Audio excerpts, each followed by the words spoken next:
Naiz irratian, bigarren kafea.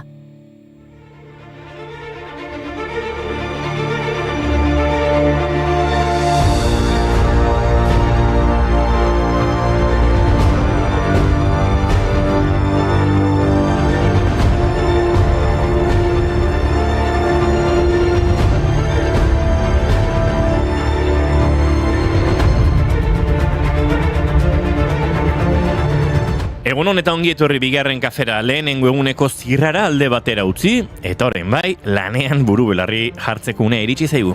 Egunon guztioi, banueken, dena esaten hasita zuek ikusteko gogoa bai, baina astearteak astelenak baino gogorragoak dira, hori, zalantzari gabe. Tira, gureak baino lan zailagoak ere badaude. Adibidez, entzun hau, argiteriaren arduradun izatea. Gaude, baina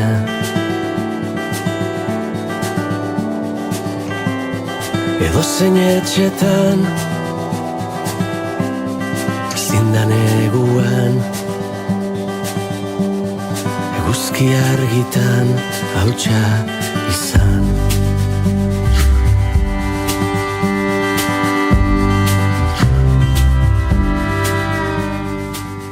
Txorakeria dirudi esan dudana, baina entzun. Gaurko egunez, 1677an Parisen argiteria publikoaren munduko lehen sistema ezarri zuten. Udal langileak arduratzen ziren gauero farolak piztu eta goizean itzaltzeaz, banan-bana. Hori bai nekeza, kaleak ozta argiztatzen zituzten etxeetako leihoetako kandelek gaua iluna eta arriskutsua zen.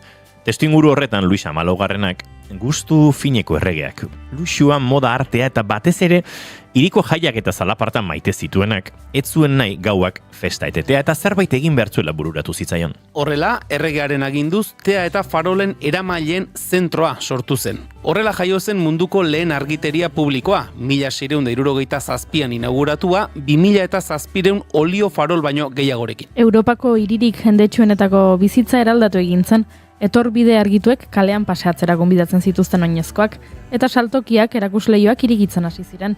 Jendeak beren salgaiak mires zitzan, lurrinak, zapatak, oialak, kapelak, ileordeak, tabernak eta kafetinak zabalik zeuden eguzkia sartu baino lehen, eta lehenengo jatetxeak zabaltzen hasi ziren. L'hymne d'un peuple épris de sa vieille cité, près de Notre-Dame, parfois couvre un drame, rumait sa Paname. Nik ere topatu dut beste lan nekagarri bat efemerideetan, baina honek nolabaiteko plazerra ematen du.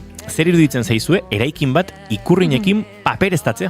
Gaurko egunez duela 62 urte Andoaingo Guardia Zibilaren kuartela ikurrinaz papereztatuta agertu zen goizaldean. Frankismo garaian ikurrina debekatuta zegoen Hego Euskal Herrian, hori dela eta askatasunaren eta erresistentziaren ikur bilakatu zen eta horrelako 11 ekintza egin ziren. Eta norbaitek kantu egokia sortu behin entzun. Euskaldun ikurrina, xuri gorri berde, frantses eta espainolako gibea daude. Festetzi handiena, ez dezaket orde, euskaldunak oro ez, dira horren alde. Festetzi handiena, ez dezaket orde, eskualdunak oro ez, dira horren. Ikusten dut bai lana egiteko gogogabe zaudetela. Orduan, protesta egingo duzu eguna proposada gaurkoa, Gaur 105 urte dira Italiako langileek fabrikak okupatu zituztenetik.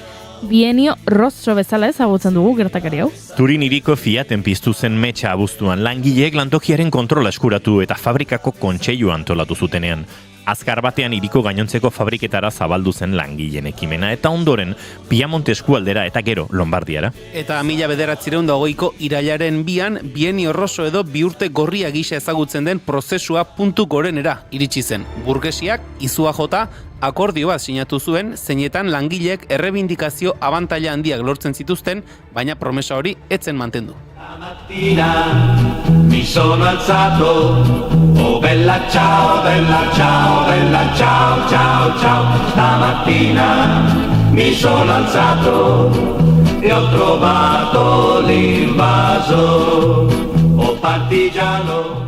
Gizu zein iruditzen zaidan benetan lan zaia. itxasoko petrolio plataforma handi horietan lan egitea. Zaila ez dakit baino... Bueno, zaila, gogorra behintzat, ez? Hotza, ez da izin den hitza, tetriko xamarra... Etxetik urruti, olatu artean, jende gutxi, nik enukean egon nahi. Begira, gaurko egunez, 1967an, Paddy Roy Batesek Sealand printzerria mikronazioa sortu zuen, Suffolk kostaldetik 10 kilometrora dagoen petrolio plataforma batean Erresuma Batuan. 60ko hamarkadaren hasieran Roy Batesek Britaniar Armadako komandanteak irrati bat sortu zuen Knock John izeneko aintzinako itsas gotorleku abandonatu batean. Entzule asko zituen, baina gobernuak ez zuen legezkotzat jo bere jarduna eta bertatik bota zuten. Ez behar horren ondoren, Royk eskura zituen aukerak aztertu zituen. Rafts Tower beste gotorleko abandonatu bat bazegoen, itsasertzetik urrunago zegoen eta garrantzitsuagoa. Erresuma Batuaren jurisdikziotik kanpo zegoena. Royk Rafts Tower hartu zuen, bere irrati ez aktiboa berrabiarazteko asmoz, baina orduan bururatu zitzaion plan guztiz ezberdin bat. Uharte ura gotorleku izendatzea Sealandeko estatu independente gisa. Denboretan mirotzen atza, kantaurian itxatzirik den ukatza.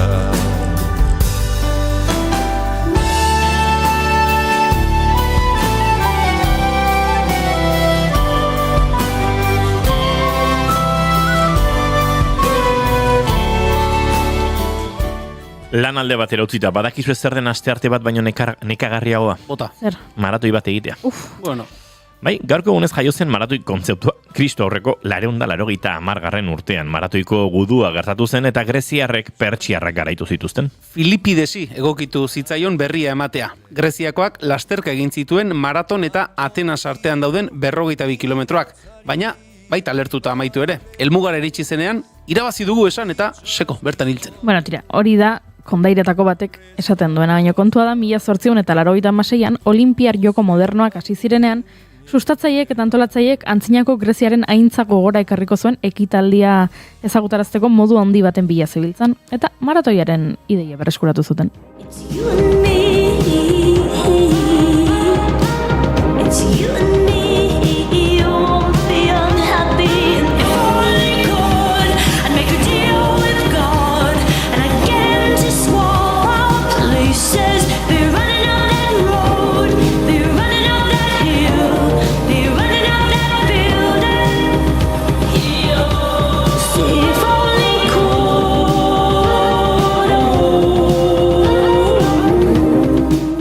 Eta kirolaz ari garela, izen handi bat aipatu behar dugu, Hogeta. Duela 90 urte jaio zen Jose Maria Palacios Moraza, pilota arloan Hogeta edo zta ziklon alabesko itizan ez ezaguna, esku-uskako pilotaria izan zen historiako handienetako bat. Hogetari buruz batez ere jokatzeko modua, kantxako dotorezia eta erasoko filosofia gogoratzen dira. Abilezia berezia zuen tantoak amaitzeko eta jokaldi garrantzitsuena gantxoa zuen. Pilotari profesionala izan ondoren intendente eta material hautatzaile gisa egin zuen lan. Azkenik, Asegartzeko kolaboratzailea zela, Fronton telebista saioko komentarista gonbidatu ibili zen. 2002ko apirilaren 21 zendu zen. Gasteizko pilotaleku nagusia 1979an inauguratu zuten Mendizorrotzeko auzoan eta omenaldi gisa gasteiztar pilotari handienaren izena darama, Hogeta pilotalekua. Txoineko tantxuri-xuri, gerriko zurdintagori, euskaldunen ezaugarri, benetako kirolari, zuzaitugu pilotari.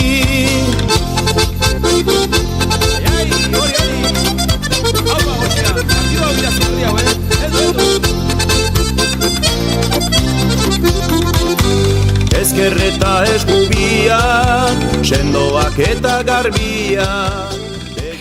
Horrela bai, Panpila duxen doinoekin saio ofizialki hasteko moduan gaude. Kolaboratzaile berri bat izango dugu, atzo abiatu genuen denboraldia eta beraz pixkanaka joango gara berrikuntzak aletzen. Atzo Lander Kornago sukaldari izan zen eta gaur Eukenel Arrarte Arteaga irakurtzen dituen liburuek eragiten dizkioten hausnarketak ekarriko dizkigu. Edo horrelako zerbait. Eta Itorreldoaien gonbidatu dugu. Mendi filmeko bekaren inguruan hitz egingo digu, epea zabalik dago eta. Eta udako abestien inguruan ere, hariko gara, atzo ez genuen denborarik izan. Ba, entzuleok iraiak biritu gaur, eta aste artea da, ongi etorri guztioi bigarren kafera, naiz irratian zarete.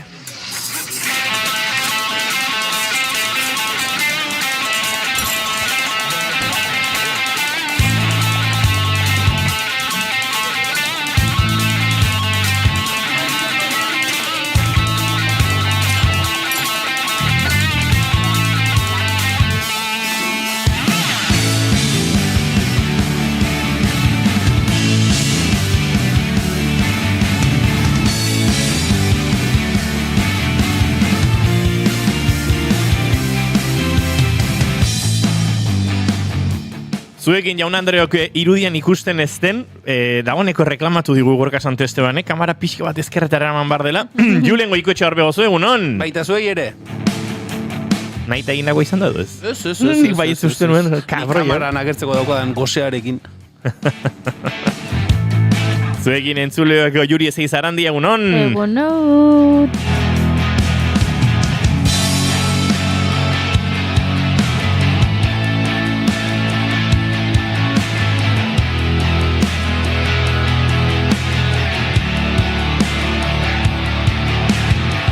Gaur aurkeztuko dizuegu, baina goizean goizitik etorri denez, dagoeneko aurkezpen erronda honetan gurean da, euken Larrarte Arteaga, egunon? Egunon. Ongi etorri. Eskerrik asko. Eta izketan ari zaizuena Iñigo Asensio Elurbide gaur bigarren kafeak 1017 du, goizak 10:20 minutu, iraiak 2, gu 4 urrengo 2 orduetan zuekin bat egiteko asmotan ongi etorri denoi, naiz irratian zarete, bigarren kafean.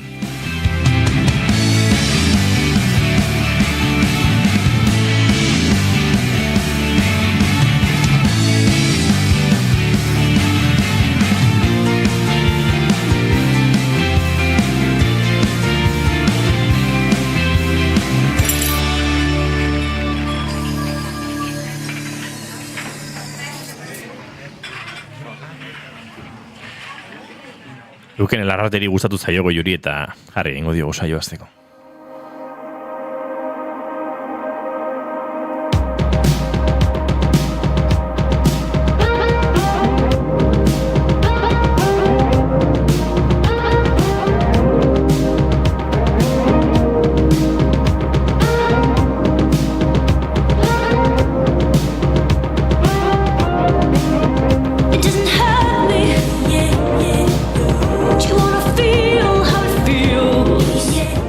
Goizeko 10:21 minutu eta 21 segundu. Hori momentu berezia egunean. Indiokarrak esan du egunon gaztiak, hemen ongietorri Julen, zen muzao, ondo aldetze borkak, ondo alao. Oso ondo. Bai, Hemen beti ondo. esan nahi bezala dago Julen. Beti ez baina. Ongietorri euken diote mendik. Nire maite duta da Jurgi Ekiza, Gorka. Euskal Herriko guapo ofiziala. Telefonoren bestalean izango dugu eta zuia, hemen Jurgi Ekiza maite duzula. Txaketeroa. Eta xak Pontevedrako kontzertuan Soul Beer Tabernan, ze ona egia da, ikusi zenituela bertan, eta gero beraiekin afaldu eta zerbeza batzuk. Eta egun horretan iparraldeko euskera entzutea, ta non ta Pontevedran hola zelako emozioa, jo. Egia esan, ederra egin zuen Gorkak, Bueno, entzuleari kontatuko diogu, akaso ez dakite eta Jurgi Ekiza eta Xakek, Pascal Irigoyen eta Jurgi Ekizak, egin dute belauntzian alako biratxo bat Euskal Herrian eta Galizian kontzertuak eskainiz, portura iritsita, azkenekoa, abuztuaren 28an egin zuten Zarautzen, hori da. Eta Gorkak, zorte izan zuen, ze antxi harrapatu zuen kontzertua Pontevedran, eta gainera eurekin egon zen, por cierto, Jurgiri likor kafe gustatzen zaio. Galiziarrek gauz asko egiten dituzte ondo, eta kafearekin patxarra ere ederrasko egiten dute. Eman eskuminak, ze jatorra dan, Edita Brokosek egunon, kamara pixkat ezkerretara hori konpondu dugu, eukeneren dantza bikain diote. Egia esan improvisatzeko eta hola jakin gabe, nahiko bisibilida, gurpila ondo harrapatu du Julen. Bai. Ez zukan gurpila unegirik den esaten hasita, baina bai, ondo moldatu da.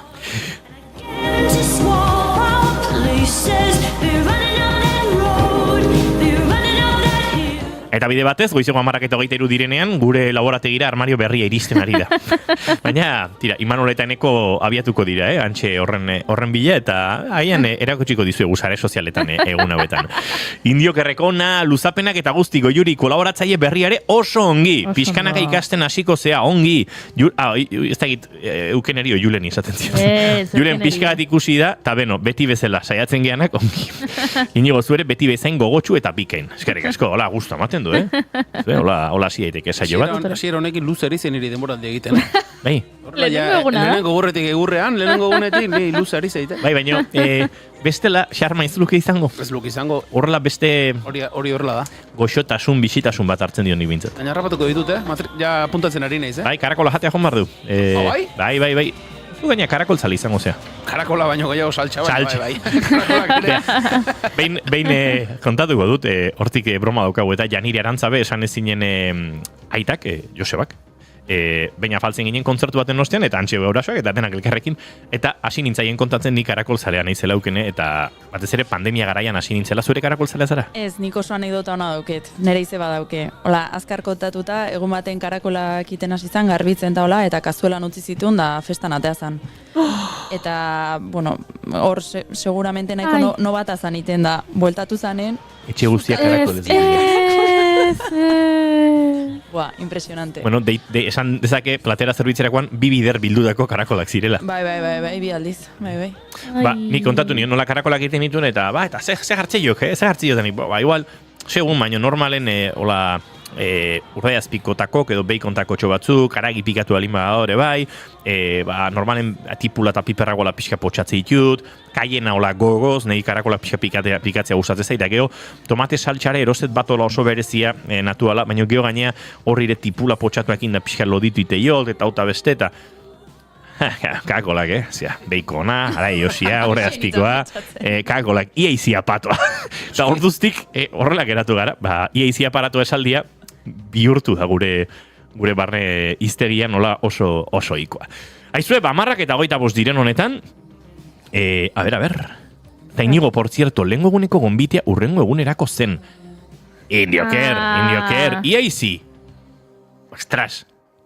Ez zegoen oso ondo azalduta. Ez zegoen bateri ondo azalduta. Ez, Indioker oso bizkorra da. Bai. Modu berdi lausoan utzi, eta gero esan, ja pasada. Mezuan jartzen zuen, a ber, barkatu, Hau argitu egin bardugu entzuleok, ze Indiokerre konbidatu nindun karakolak jatera, mezu batekin, eta nik ulertunen momenturako zela. Piskat karakola bezala bilizinen, mezua interpretatzerakoan, mantxo. Eta iniok esan zuen, orain ez, berandu egia bixatu didazu. Baina, kontua da, urrengo egunerako gonbitea. Ostras, egia da, Hori da mezuak diagonala irakurtzeagatik. Argazkiaren aurretik mezua zegoen, eta argazkiaren ondoan, ere bai ondoren. Eta nik ikusionen argazkia, eta gero, oraindik gara izaude iristeko, jiji, ondo segi, eta aurretik jartzen zuen, biharko menua inaiz prestatzen da zutaz goatu naiz. Mikauen... Baina, erroba guztiz, euneko egunean zurea da. Euneko nerea. Euneko bost mezuaren ordenari baina, dena nerea. Indioker, barkatu, ze seguraski, urrengo egun horretan alko nuen Juan Bazkaltzera, eta gustora joango nintzateken, baina hemen jartzen du urrengoan ingo dituela, beraz jungo geha julen. Baina ondo irakorri mezuak, Bai. Igual hemen txatean jarri, Indioker, tartara julenek eta bioketako jurik denon artean irakurriko dugu ondo, ze gu bagara, oso bat egiteko, baino gehiago behar ditugu ez gara, atentzioaren erregeak. Tira, maite duten tarteari heldu barko diogu, eta maite duten tarteari heltzeko ezkerretik eskubitara, beti. Juren goiko etxe barbe gozo, zina zure maite duta. Begira, demoraldia hasteko, nola baitere esaten da ez, gazteek gaurrengo gazteek ez dutela konpromisorik hartzen, eta, hori saldi hori ez baian jarri nahi nuket, horretarako, adibide pare bat ekarriko ditut, beraien artean ezberdinen izan daitezkenak, baina funtsian lotura ere izan dezaketenak. Aurtengo udan, abuztuan batez ere, Espainia aldean ikusi dugu, sute handiak izan direla, Gaztela eta Leon inguru horretan, Galizian ere bai, eta irakurri dugu, hainbat irakurri eta entzun ditugu, kasik ere guztia galdu duten hoien hitzak, eta esaten zuten ez, dena galdu dugu, kasu batzutan bai, bestetan ez, baina azpimarratu nahiko nuke herriko gazteek izan duten jarrera. Gazteak ibili dira suaren aurrean borrokan, baliabiderik etzegoen garaian, herrian edo herriko salbatu ziteken hori salbatzeko lehia horretan, eta uste dut, jarri behar dela balioan, gazte horiek izan duten jarrera, eta hori, gurera ekarrita edo, pixka bat, gai ezberdina da, baina jai ereduaren bueltan kokatu nahiko nuke gazteek uda partean izaten duten jarrera gure hirietan, gure hirietako hainbat agintariri, haua betetzen zaie, ze aste nagusiak, ze jaiak, Bilbo eta Donostia zari naiz, gola zuzenean garbi esan da, eta uste dut, jai eredu herriko iagatik ezpalitz, Bilbo eta Donostiako aste nagusiak bere izaera horretan ez literatekela ezer izango, eta badakigu, jai herriko eredu hori sostengatzen dutenak egia da, adin guztietako jendea dagoela, batez ere esango nuke Donostiako piratetan baino gehiago Bilboko konpartxetan, gazteetatik hasita gaztezten jendea ere badagoela, konpartxe horietan lanean, Donostiako piraten kasuan uste dut nabarmena dela, gazte horiek aste nagusiaren aurretik izaten duten antolaketa, egin behar izaten duten lan guztia, aste nagusian bertan ere baiz, ez da soilik gauean txosnako barra horretan trabak ateratzea, egun guztiko egitaragoa dago, gero hurrengo eguneko gauzak prestatu egin behar dira, eta uste dut, jai eredu herrikoi hoien islarik handiena badela, ez? Gazteek duten konpromiso hori, gazteek duten antolatzeko eta lanerako duten gaitasun hori, eta urten ikusi dugu, batez ere Bilboko kasuan, ez? Horre kontzertu batzukin eta gertatu denaren inguruan, aginteari ahoa bete bai, hitz politekin, baina benetan aste nagusi horiek edo hiriburuetako jai horiek eder egiten dituztenak, jai herrikoien eredu horiek direla, eta jai herrikoien eredu horretan gazteak direla hori eusten eta hori bultzatzen ari direnak. Gehituko nuke, zaintza erdigunean jarri behar dela hainbeste azpimarratzen dugun honetan, zaintza, ziurrenik, gazte mugimendu eta ofizialtasunetik nolabait kanpo edo paraleloki dabiltzan mugimendu horietan gertatzen dela, ikusi besterik ez dago ze eskerritzak dauden horrelako izan piratak edo izan konpartxek antolatzen dituzten kontzertuetan, eta politikariek zaintza ere nolabait etekine politikorako erdigunean jarri behar dela diotenean nola erakusten diguten zaintzarik ez dagoela. Aitzak emango diguzu, hemendik oraindik ere nahaspila horretan jarraitzen duelako, besarka bat bieltzeko, Olat Salvador Kainakaietan Mareni, ze norbaitek pentsatuko du xamurra dela, baina artista bezala eurak egiten ari direna egitea, bat oso dausarta, eta bi, ikuspegi publikotik aratago eta sare sozialetan komunikatzen dutenetik aratago ziur nago, ez naiz beraiekin egon, ez daukat harreman berezia Olatzekin gehiago, baina besteekin ez, baina barrutik asko sufritzen ari direla eta oso gogorra dela horrelako instituzio bati aurre egitea eta duintasuna azpimarratu eta duintasuna defendatzea horrelako egoera baten aurrean. Beraz hemendik, babes guztia eta besarkada bana hiru artistei. Eta artisten inguruan hor ere sufritzen ariko diren, musikari, taldekide, teknikari eta bestelako guztiei ere, baina bereziki hirurei aurpegia ematen eta horre, nolabait frontwoman paper horretan, zama guzti hori kudeatzea egokitzen zaien Kainakain Maren eta Olatze Salvadorri. Goizeko 10 eta 31 minutu maite duten tartean jarraitzen dugu, eta Goiuri Zeizarandiak bere maite duta ere kontatu beharko digu. Denboraldi honetan lehenengo aldiz maite duteza. Jo, Goiuri. Bueno, asko iraunduzu, maite dutekin, entzulei erakusteko tarte honetan ere hori onartzen dugula. Maite ditugun gauzak eta maite ez ditugun gauzak kontatzeko sekzioa dela hau. Ez dut maite gaur goizan badakizu zer gertatu zaidan, joan naiz denda batera, mahatxak erosi ditut. Alerta drama. Alerta drama entzureok. Mahatxak erosi ditut. Ze gainera, pentsatu dut, donus hauek erosiko nituzke.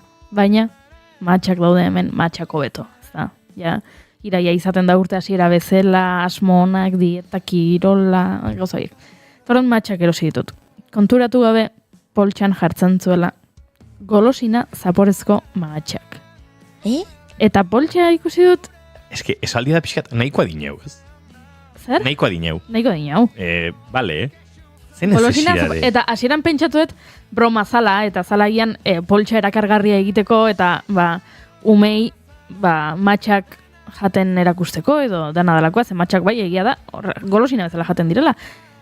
Eta dasatu dut lehenengo, eta ez konturatu naiz, matxei bota diotela zerbait, gainetik, azukrea eta ez dakit beste zer, baino benetan karamelo zaporea zuten matxek, eta nik matx naturalak nahi nituen, eta nire maite duteza da, haze, drama izan duen niogu, baina, decepzioa da hitza, Nik joan naiz matxak jatera, eta karameluak topatu ditut, eta nituen karameluak nahi.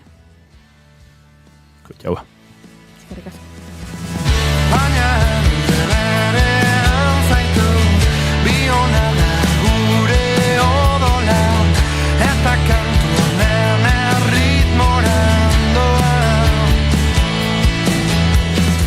Festa giroan jarraituta nik beste maite dut eza oraintxe jaso dudana entzule batek bidali diguna eta ikusi gabe nuena, baina aiaraldea.euse jakinarazi du. Laudioko jaietan eraso matxista bat salatzeagatik mugimendu feminista oholtzara igo, hori salatzera igo, eta txistuak, mehatxuak eta irain sexistak jaso dituztela.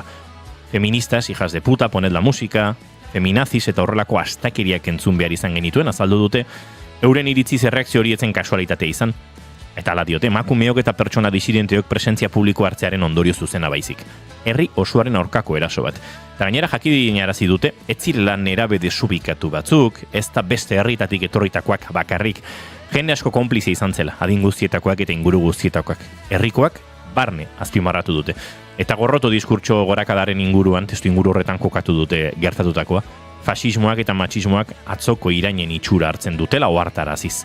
Horren aurrean, feminismotik antolatzen eta borrokatzen jarraituko dutela ziurtatu dute, baina hemendik guk ere bat egin nahi dugu, Laudioko mugimendu feministaren batetik salaketarekin, eta bestetik salaketa horren aurrean jaso dituztein irain eta erreakzioen aurkako mezu honekin, ikoa da, eta espadakizue egoten, zoazte zuen etxera, eta espadakizue egoten ez dagoenaren aurka oholtza batera igotzen dena errespetatzen, zoazte berdin zuen etxera, eta honek gogorarazten dit Goiuri akaso, hortxe denboraldi berrirako zalantzan daukagun sekzio bati atea zabaltzen hasi beharko dugula. Eta zergatik dago zalantzan? Ez da egitazu esan zenian, etzenekila ondo nola eta hau eta beste eta...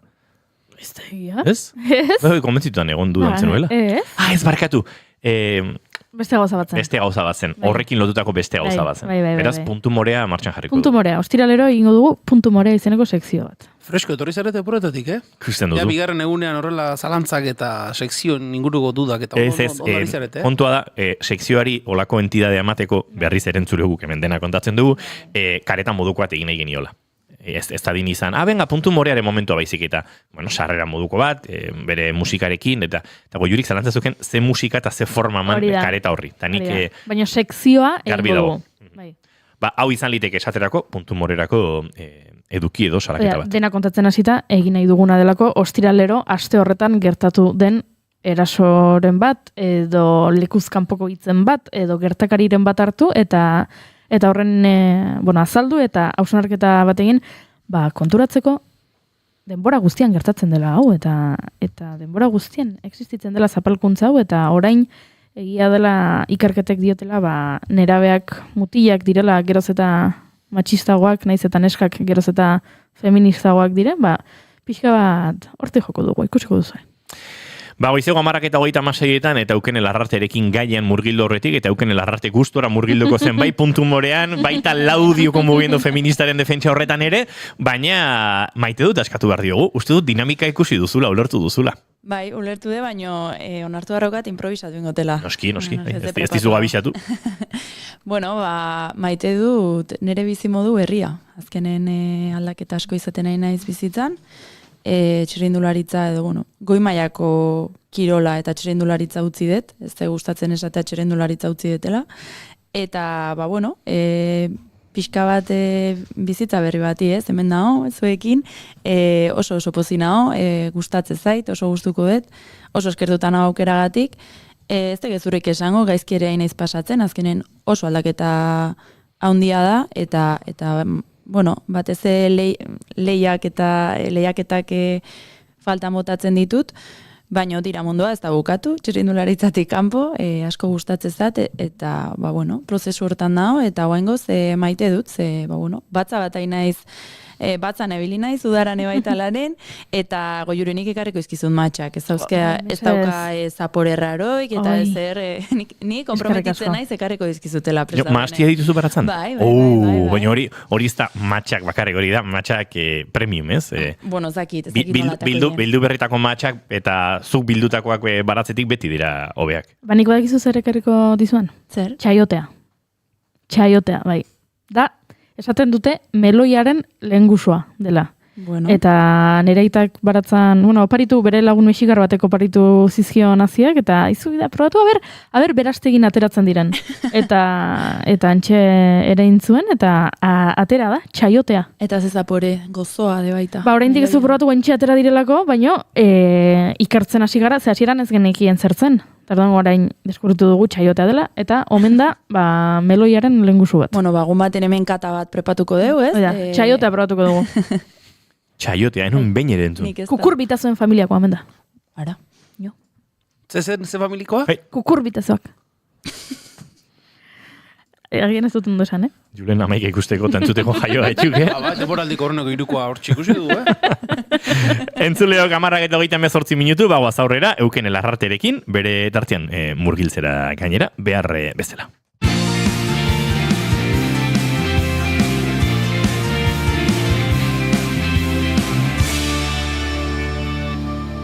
Bigarrenak ez direlako beti okerragoak, bigarren kafea.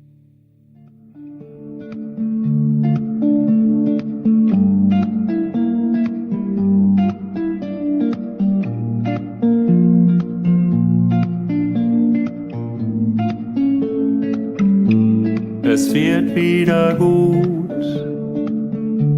auch wenn's nicht so aussieht. Die letzte Zeit war sehr schwer. Es wird wieder gut. Bauken elar arte, badakigu liburuetatik abiatuko zarela, badakigu gaiak ere liburuak sustatutakoak izango direla, izan daitezke gai sozialak, gai politikoagoak, dena ere bada politikoa, eta ziurrenik ekarriko duzun guztiek izango du karga hortatik. Baina gaur, Sara Mesaren Un amor liburutik abiatuko zara, eta hortik abiatuta, zer heldu, zer osnartuta, zer aipatu badago. Bai, barkatu. Ez dut liburuik errexena aukeratu azteko, esan marra dauket. Bai, oso liburu komplexua da, eta, sekzionekin bai lortu nahi dut, ea jendea gomendatu aldizkioten liburu batzuk, eta bultzatu irakurtzea. Eta, gaur orduan hasiko gea Un amor, Sara Mesatik. Eta, liburu hau, liburu nahiko, berak esaten duena ez da erresa, baina irakurtzeko erresa da, historiak seitun harrapatzen zaitu, eta, bakite bai jendea asko inporta zaiola horri aldeko purua, eta ez da 200 eta iristen. Eta, nik pixkat historiare bai eukiet honekin, ze hasiran irakurri nun, eta askotan novelak eta liburua pixkade bai da zu nola zauden, ulertzen dezun, ze momentutan zauden. Eta hasiran ez nula ulertu, ez nun hainbeste konektatu historiakin. Eta gero, Isabel Koixeta hundiak adaptatu egin zuen, eta zinetara eman zuen liburu hau, eta baita ikusta junitzen, eta pixkat zinean ikusita gero, nik beti egingo dut liburuen alde egingo dut beti, irutzen zait beste modu batela iristen dela, baina, zineakin, pelikulakin ebai lortu nuna da pixka gehiago konektatza, berri irakurri nun liburua, eta gero utzi ziten pentsakor. Hoi da, Sara Mesan sinadura ofiziala, beak ez du liburu bat iten, eta hola uste izu. Lasai asko, ez, behagotatzeu kaka, eta gero guztua gehatzea, eta esate izu, ala guain zutzat. Eta, izenbura ikuste bazu, eta Un amor, ez, maitasun bat, ez da novela, super romantiko, guai, azalare ikusten da, ez da arroz, gorri, koloreko horrelakoa, eta, spoiler ez da maitasunezko historio super polit bat, inkomodoa da, eta tentsio moral bat bai sortzen duen liburu bada, hoi hola da. Eta, sinopsia da, gure protagonista Nat izena du, emakume bada, 30 urte ingurukoa, eta Madridetikan, landa herri txiki batera, muitzea erabakitzen du, pixkata bere bizitzan, eta ibilbide profesionalen, bera interpretatzaile lanak iteitu, eta aldaketa bat iteko asmotan, baina, egokitzapena olako herri txiki baten, zailu ite zaio ez, azkenen, kode sozial desberdina daude, askotan, gauza dian bezala matxistak, atzerakoiak, eta bai, kosta ite zaio, eta gainade baita, pixkat testu ingurua ulertzeko, behade baita, pixkat krisis personal baten, ez? Aida pasatzen, nahiko galduta dago, eta horrek ez du laguntzen, ez? Erabakik hartzeko garaian eta bar, eta, hemen oso importantea de baita pertsonaiak, ez dut bertan sakonduko, ze esate izu beste liburu batako emango luke pertsonai buruz hitzein marko ganu, ze liburuan ere bai da, liburu bat kapa asko dauzkena, ez da trama bat eta jasta, ez? Kapa desberdina dauzke eta gai desberdina ikutzeitu. Eta, pertsonaiekin talde dinamikak eta, arau sozialak eta pixkatortik, baina, gu, nahi eta argi utzi, gaur zentratuko gala Nat. Eta nahi dut Nat pixka eta ulertze deun bere burua eta beruti pasatzen zaiona, ez? Ordon, daukau Nat, emakumea 30 urte ingurukoa, eta, bera esan deun bezala herri txiki honta etorri da, eta, nahiko ez dakit esan haul edo insegura dago, ez? Bizitzan, erabakiekin eta bar gaina iritsi da, eta etxea oso egoera txarren dago, itute dauzka, zikina dago, kaseroa lotxagabe bada. Eta gaina olako gauza guztiri aurre iteie nahiko jarrera sumiso batekin. Hau da, ez du ekintzara jotzen, ez? Ez zaizu inoiz gertatu, igual noiz baiten bi gauza esateko, ez dakit gogoa izan barruti, baina gero ezin. Bakizu dena barrutik emateu, eta hoi oso polita da, ze Sara Mesa gaina horren parte itegu, ez? Beha demoson liburun zehar bere pentsa molde, bere barne gatazka horren parte itegu, eta oso ondo da, adibidez, nik liburun zehar askotan amorrua da impotentzia sortu edo, ez zaizkiozu bi gauza, kaseroai, gaizke izaizula izaiten, ez zaizkiozu bi gauza. Eta hor behintzak gustatzen zaitena da, pelikulan Isabel Koixetek hartu dola eskubidea, eta naiz eta liburuan ez gertatu hola, pelikula amaieran protagonistetako batei guazen esatea, bi gauza esateizkiola, eta guztua gehatzeala. Eta beintza pelikula nigatu nintzen, bien, oso ondo, eskerrik asko. Eta, bueno, pixkat horretan. Eta gero ere baita, kontu neuki dena iteula kuestionatu. Iteun guztia kuestionatu iteu ere barrenen bere pentsa moldetan, ez? Edo zein erabaki hartuta, hau ondo da, ez da ondo, eta ni askotan baita oso sentitu naiz, bueno, de baita hor bere azalen, ze badaude batzutan eske zer gauza, kafesne bat, seguro, guain, osea, Empatizatu dezu berarekin? Asko. Vale. Baina hemen dago klabeare bai, zuk esan dezu hitza. Denak empatizatzeuen atekin. Hemen nik uste dut liburuaren, gu liburua gomendatzen gatoz, zu liburua gomendatzen gatoz, baina momentuz esan dezuna da. Irakurtzeko laburra dela, baino eduki aldetik ez dela erresa, protagonistarekin batzutan aserretu egiten zarela ez titulako gauzak esaten, hau da, dena alderdi txarrak bezala ipatu ditugu, baino komentatzera gatoz liburua. Bueno, da, gomendio bat baina batzukin. Edo alerta batzukin kontuz, liburua gomendatzen dugu, baina adi gauza hauetara, ez? Hor dator sekzioaren muina. Agian horregatik da interesgarria liburu hau. Ez delako zuk esaten zenuen maitasun historia romantiko Disney estiloko zerbait? Ez, eskene gaina hor gertatzean gauza nahi etzazki gertatzen. Ez dakit zuri baino nahi etzazki gertatzen. Orduan, bueno, gustatzen zait, ze pentsatu amate izu liburu honek. Orduan, guen jungo gea momentu izarrea, liburukoa. De baita ipatu nahi dut, trama bat, ez detela, gaur ez dut trama bat eta zitzen orduan, ez nahi zai spoilerra iten, irakurriz, ez dakizu edena, bale? Baina trama nagusia edo gai nagusi bati bai. Bueno, egun baten, bizilagunetako bat, Andreas, alias alemana, deitzaiela, bueno, bere etxea gertuatzen da, eta ikusten du, bere etxeak itute dauzkela, ez? Teiatun, zerbait dauke, eta itute batzun majoak dazke. Eta eskaintzeio aurrekontu bat ingo jola, eta beak aldiola teiatua konpondu. Eta natek esan du, baina eske, hau kaserak imarko luke, ez? Ez dauka dirua, ez dakit alko izuten ordaindu. Bueno, hor gehatzen da. Eta horrengo gunen, ahertzen da, alemana, ate joka. Eta, bueno, hola hasten da, ez, konversazioa, bueno, bakizu gizon bat naiz, herri txiki hontan, bakizu gizonak behar batzuzke, beharra, zeitza, behar sexual batzuk, eta, bueno, hemen, ez nago guain inor konkistatzeko, esate jo. Orduan, eta auta geroia esate jo, eta literalki irakurrikot. Teiatua konpon diezazuket, pixka batean zugan sartzen ustearen truke. Epa! Hortxe, hala. Pixka batean, zugan sartzen. Ze pentsatu zue?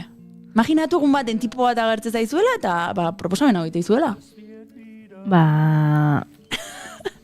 Agian guain dela urte batzuk isilik geratuko nintzake. Arrituta, xokeatuta, esan duenarekin.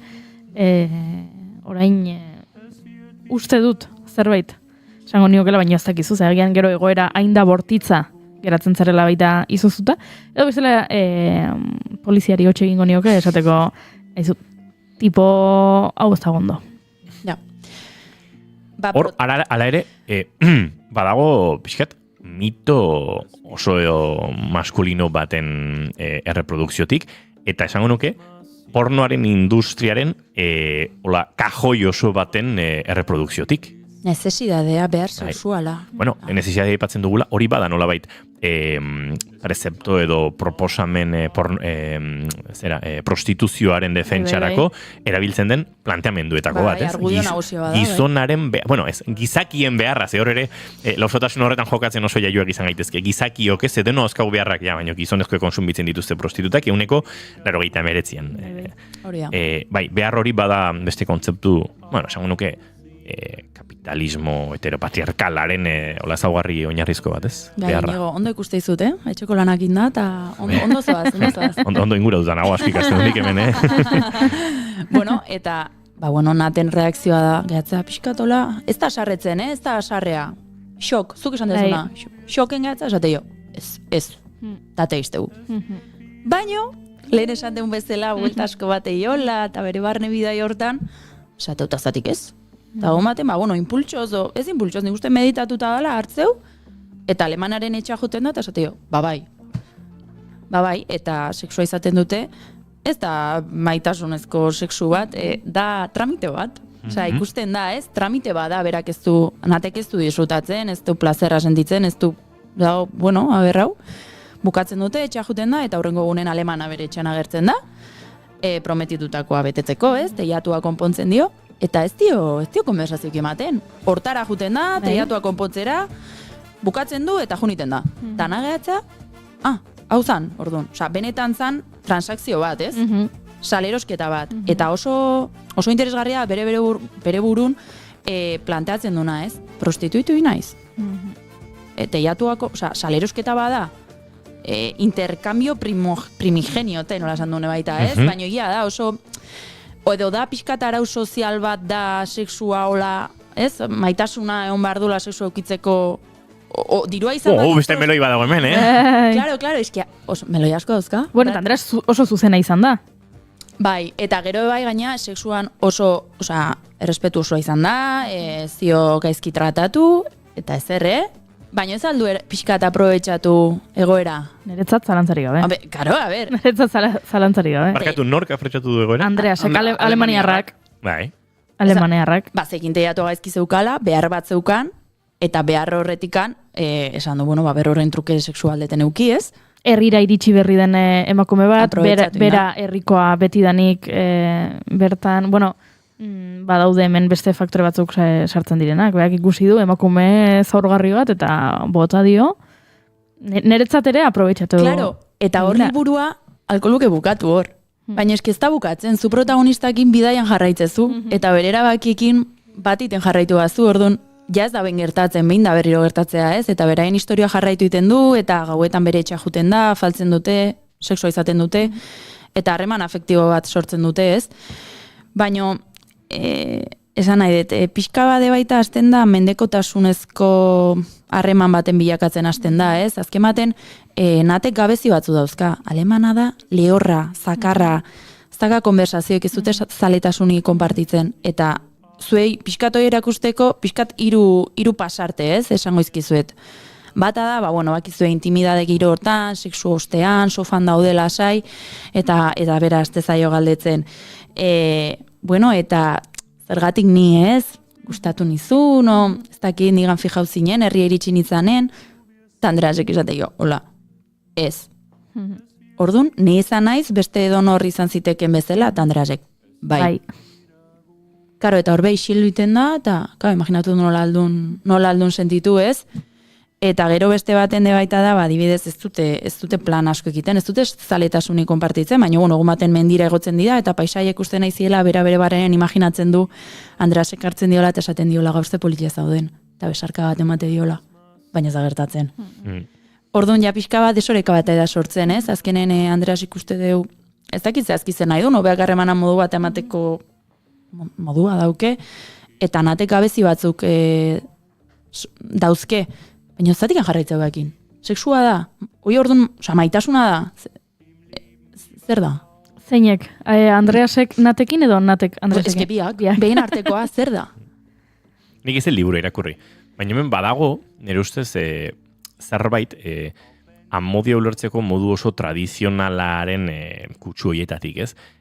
Amodioa, badaude planteamendu batzuk diotenak amodioa sortu egiten dala, norbeak lantzen duela, alegia, tokatu zaizun pertsona hori, tokatu egin zaizu, eta hau bada pixkat enkarguzko matrimonioetan, eta planteatzen den zerbait, eta orduan, zuk badakizu bizitza pertsona horrekin egin beharko duzula, eta pertsona hori maitatzen ikasi behar duzula, eta hori sortu egin behar dela, ez?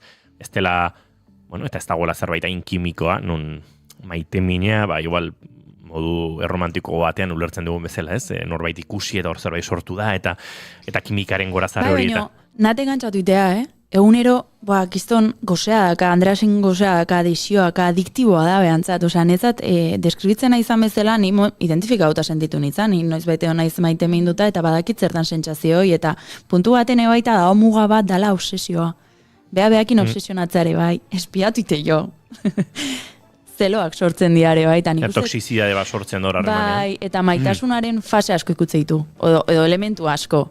Eta gero ere bai nik, eta pixka bat, nik liburu bat irakurtzetenen askotan olakoa gainea obsesionatu iten naiz ere baita, eta esate, zatik hau, zati bestea, eta bueno, Sara Mesan adierazpen asko irakurtzen, beak adibidez, eman zion erantzuna galdera bati, zatikan, nati zerrek erakarri zion, ez, alemanengatik, eta nik uste, beak esan zuen, bueno, azken baten ikusi zuen, gizon gixaxo bat, herri batekoa behar bat zeukala, eta botere horretatikan, azkenen dena ez da boterea. Hori esan behar nizun, hemen nire ustez, interpretazio asko daude, baina interpretazio bat izan ziteken badagoela botere harreman bat, eta nik esango nuke Andreas dela botere duna, eta Nat ez, baino harremana hasten dela Natek uste duelako bera dela botere duna. Eta horregatik da Natek uste du, karo, Nat da 12 urte gazteagoa uste dut. Bai, adintartea badago. Bai, gaztetasun horrek uste du Natek boterea ematen diola. Bai. Hau da, ni naiz, gaztea naiz hemen, eta horregatik aukeratu nau ni. Bai. Ze gazte izateak besteak baino hobea egiten nau. Bai. Erakargarriago, merkatuan erakargarriago naiz. Hemen aukera batzuk dauzka, baino ni aukeratu nau. Bai. Orduan boterea nik daukat. Ze beste edozeinekin egon zitegen, baino ni aukeratu nau. Orduan ni naiz botere duna, baina hori da trampa bat. Natek bere buruari egiten diona, ze gero benetan boterea Andreasek dauka. Bai, denborak beha jartzeitu azkenen, Andreasek. Eta beha gaina espero du ez, noiz baiten gonbidatzeiten loitea. Ez. Ez, baino geratzen dira. Bai. Perdón, hemen dago kontu bat terapia relazionaletan eta deitzen diotela ogi apurren teoria edo. Eta da, Natek engantzatuta jarraitzen du Andreasek ogi apurrak uzten dizkiolako. Horre mandezu. Eta gian ez da geriko, Andreasek ez dio esaten Parisera eramango zaitut, eta Eiffel dorrean musukatuko zaitut, eta diamantezko eraztun bat oparituko dizut. Ez dira, inungo momentutan hori esaten, edo horrelako gauzak prometitzen, baina jarraitzen du berarekin geratzen, oheratzen dira, ez dio kaso egiten eta gero kaso egiten dio, ogi apurrak ematen dizkio, eta orduan... Hori, kontzeptualki breadcrumbing izango zen? Hori da, breadcrumbing, eta orduan Natek irientxe egiten ditu ogi apurroiek.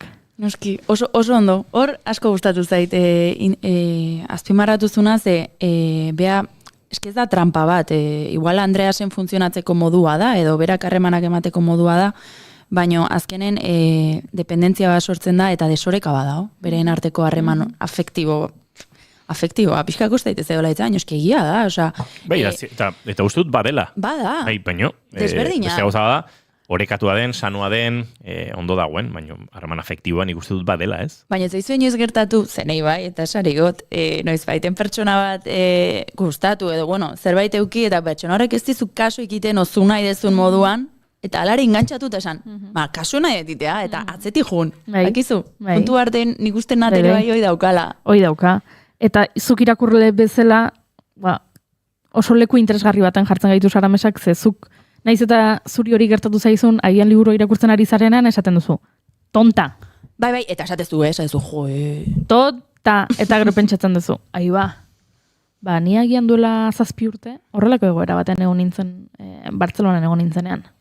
Edo orain nago, horrelako egoera, mutil batekin edo beste emako batekin, hemen nabil lardaskan eta horrela gaude.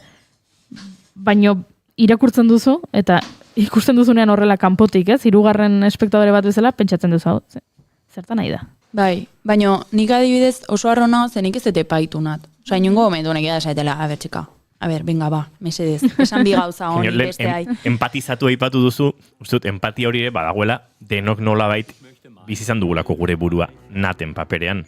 Eta akaso, identifikatzen dugulako gure burua Andreasen paperean ere momentu batzutan. Bai, baina aldiz kontsumitzen diren novelak eta istorioak dia, bazakit oso erromantizatutakoak, perfektuak, lore sorta batekin etortze zaizu edo trenean ezautzen dira eta ezakit nola esan ez, eta ni adibidez nobelaek ez dut irakurtzen zen naiz identifikatuta sentitzen.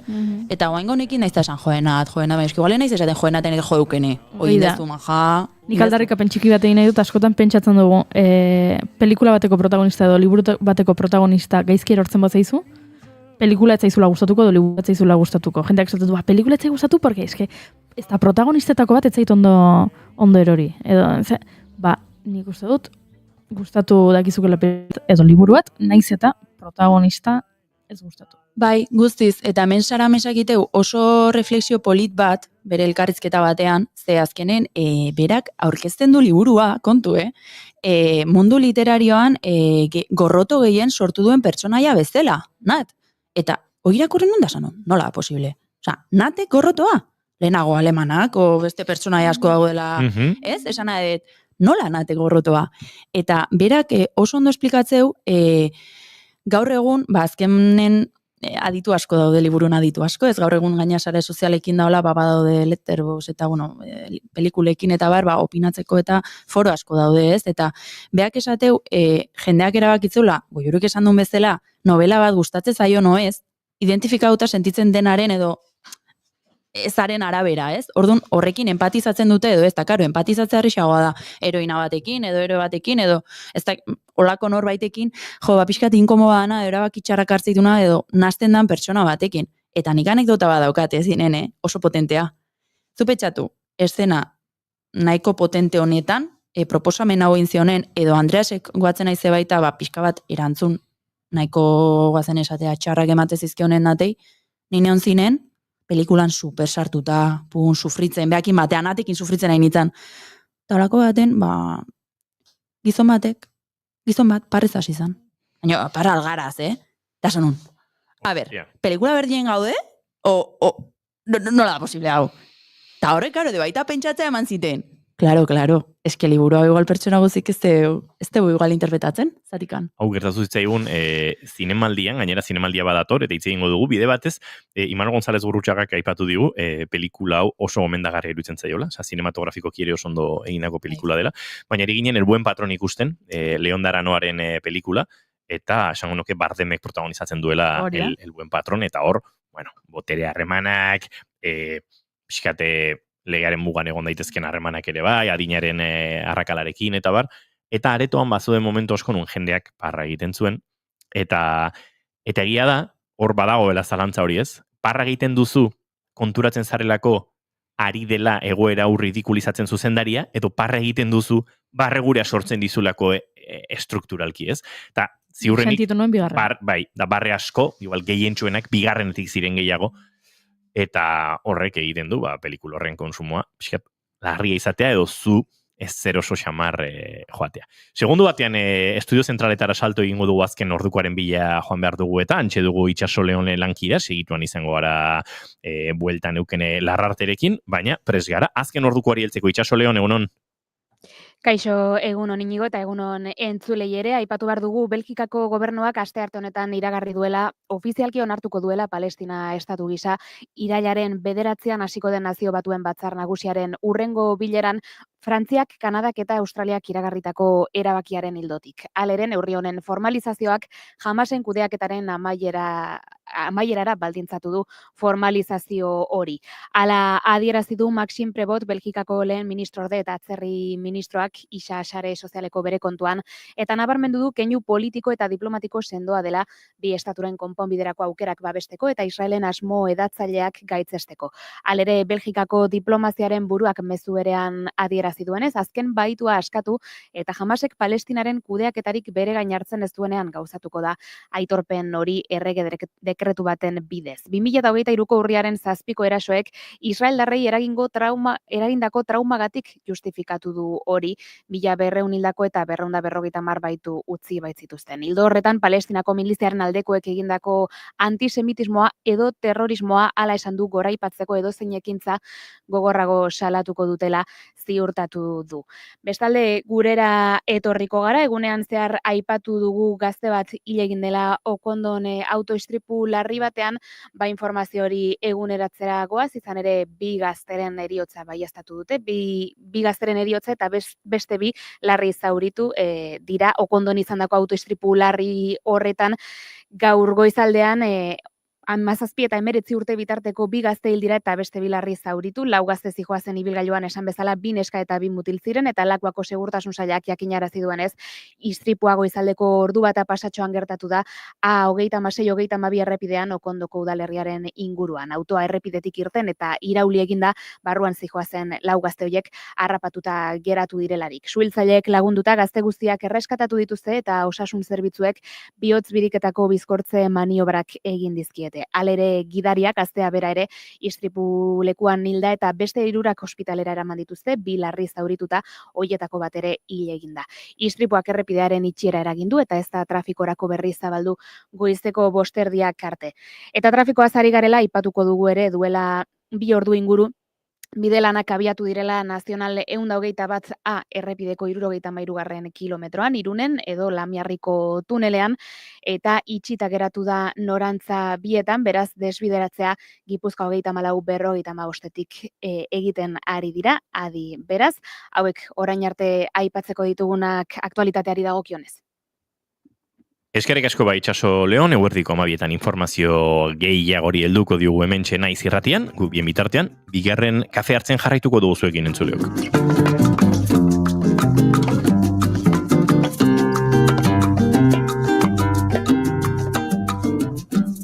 Sekretu handia data, marabillosoa, filosofo ilun batek aurkiturikoa, kausi. 11:05 Eukene Larratekin ari gara, eta Eukene Larraterekin Un amor liburua Sara Mesaren lana ari gara aztertzen, eta horren barruan egitera eta ikustera eman dizkigunein bate hausnarketa, azken txampan ere murgilduko gara berarekin, baina nolabait erremate eman barko diogu Eukene Larrate honi guztieri.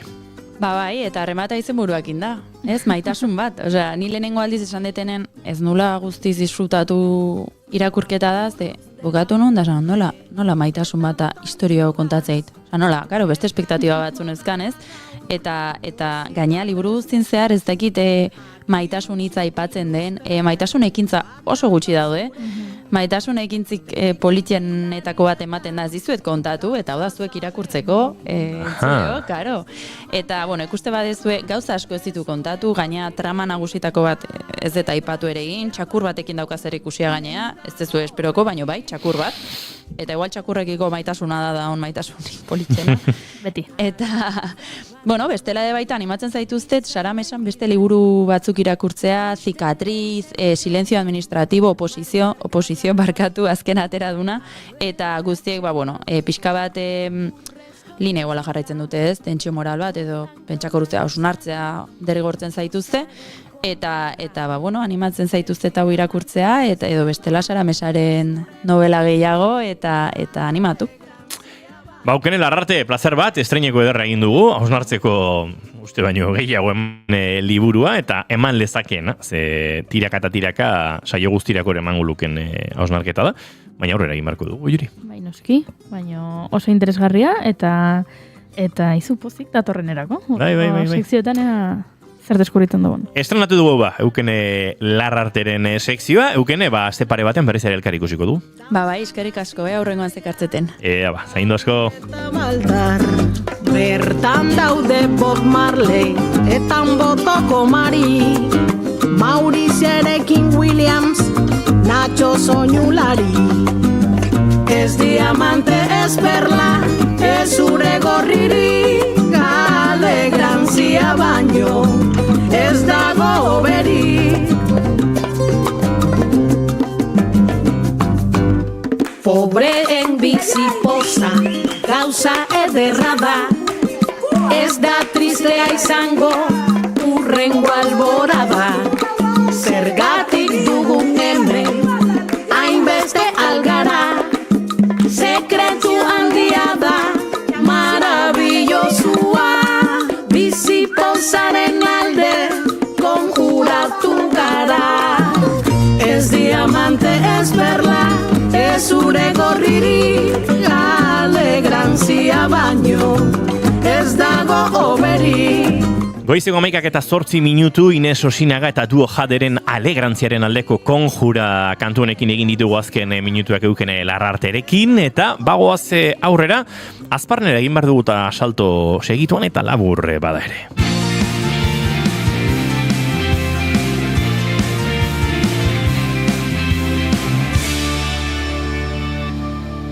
Emaiozu bigarren aukera bat egunari. Naiz irratian, bigarren kafea.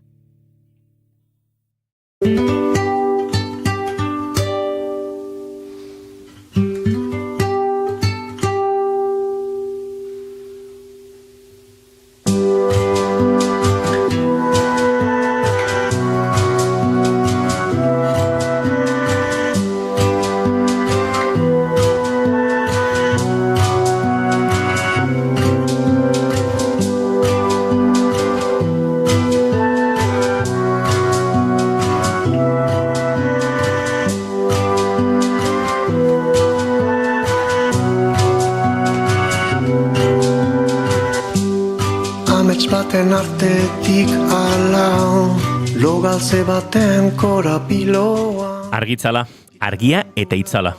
Batzuetan oposaketan dauden bi nozio hauek batzeko, beste batzuetan argitzen den zerbaiten eta zerbait horren itzalaren artean den espazio fisikoa aipatzeko. Jurgi Ekizaren kasuan kontzeptu hori agertu zitzaion izen bereko argitzala kantaren letra idaztean, zeintan saiatzen den aipatzen gure gizarteak duen dena laukietan sartzeko tendentzia hori. Oraindik gertatzen da, noizbehinka oraindik etortzen zira. Testuinguru honetan sortu da bere lan berria, eta pozez kontat diezaiok entzuleari datorren astean bigarren kafearen entrevista akustikoetan izango dugula Jurgi Ekiza. Belauntzian egindako kontzertu bidaietatik bueltan da, Ekiza eta baita xak ere, eta tira, Jurgik diskoa kaleratu, eta honen lehen egunetan entzulearekin, zalearekin, elkarbanatzeko egitasmo berezia ere sortu du.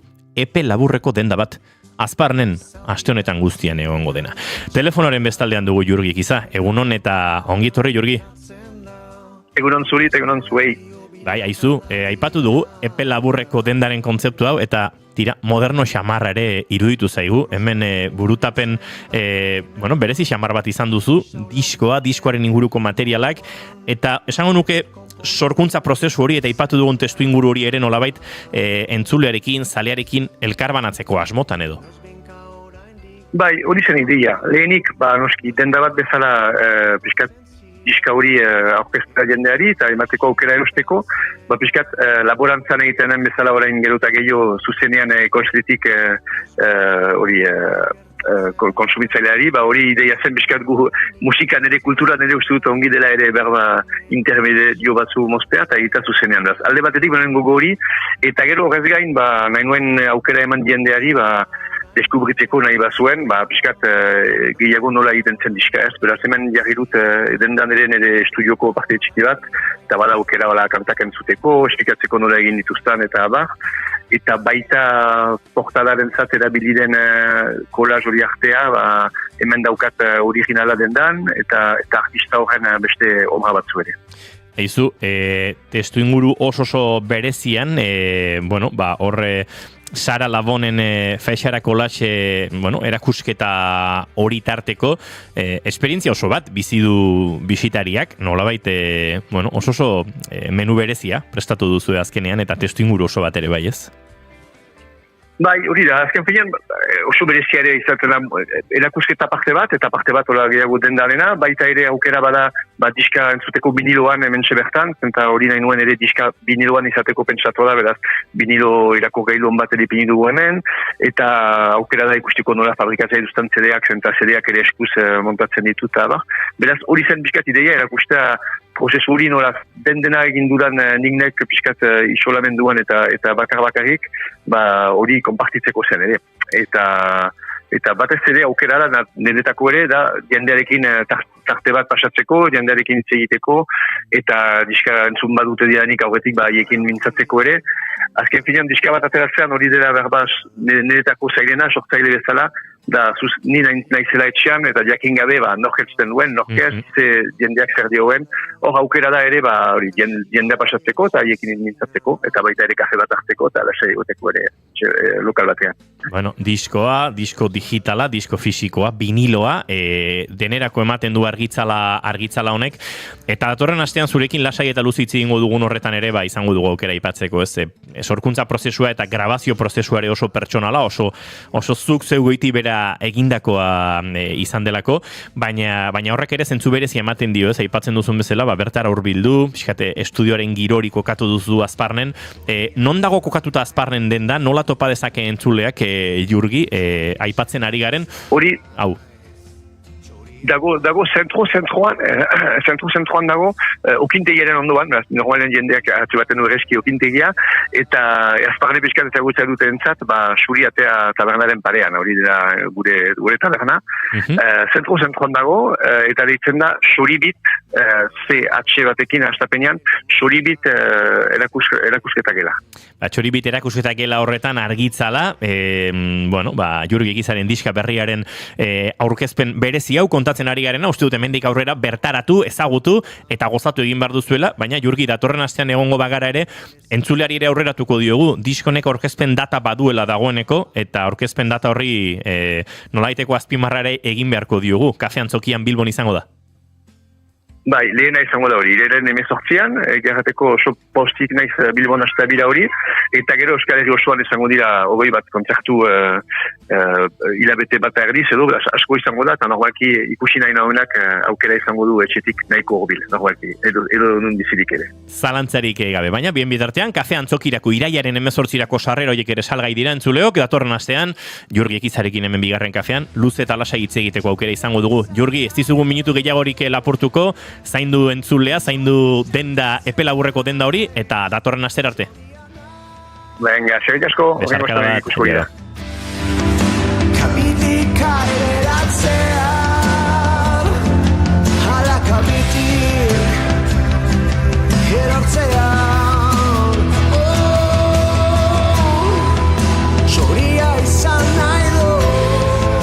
Kabitik erortzear Jurgi Ekizaren lan berritik, kantutzarronekin egingo ditu hurrengo segundutxoak, eta bagoaz aurrera gure hurrengo gonbidatu orkestera entzuleok. Kabitika eratzean, ala kabitik erortzean.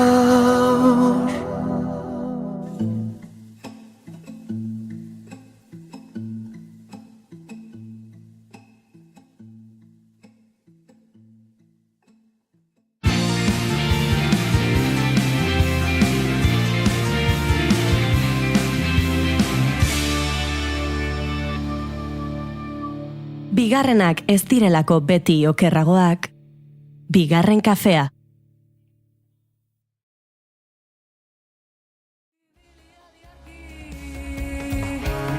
Zerbait handia da biltz, urria daukanak ere, gehiona izaten dik.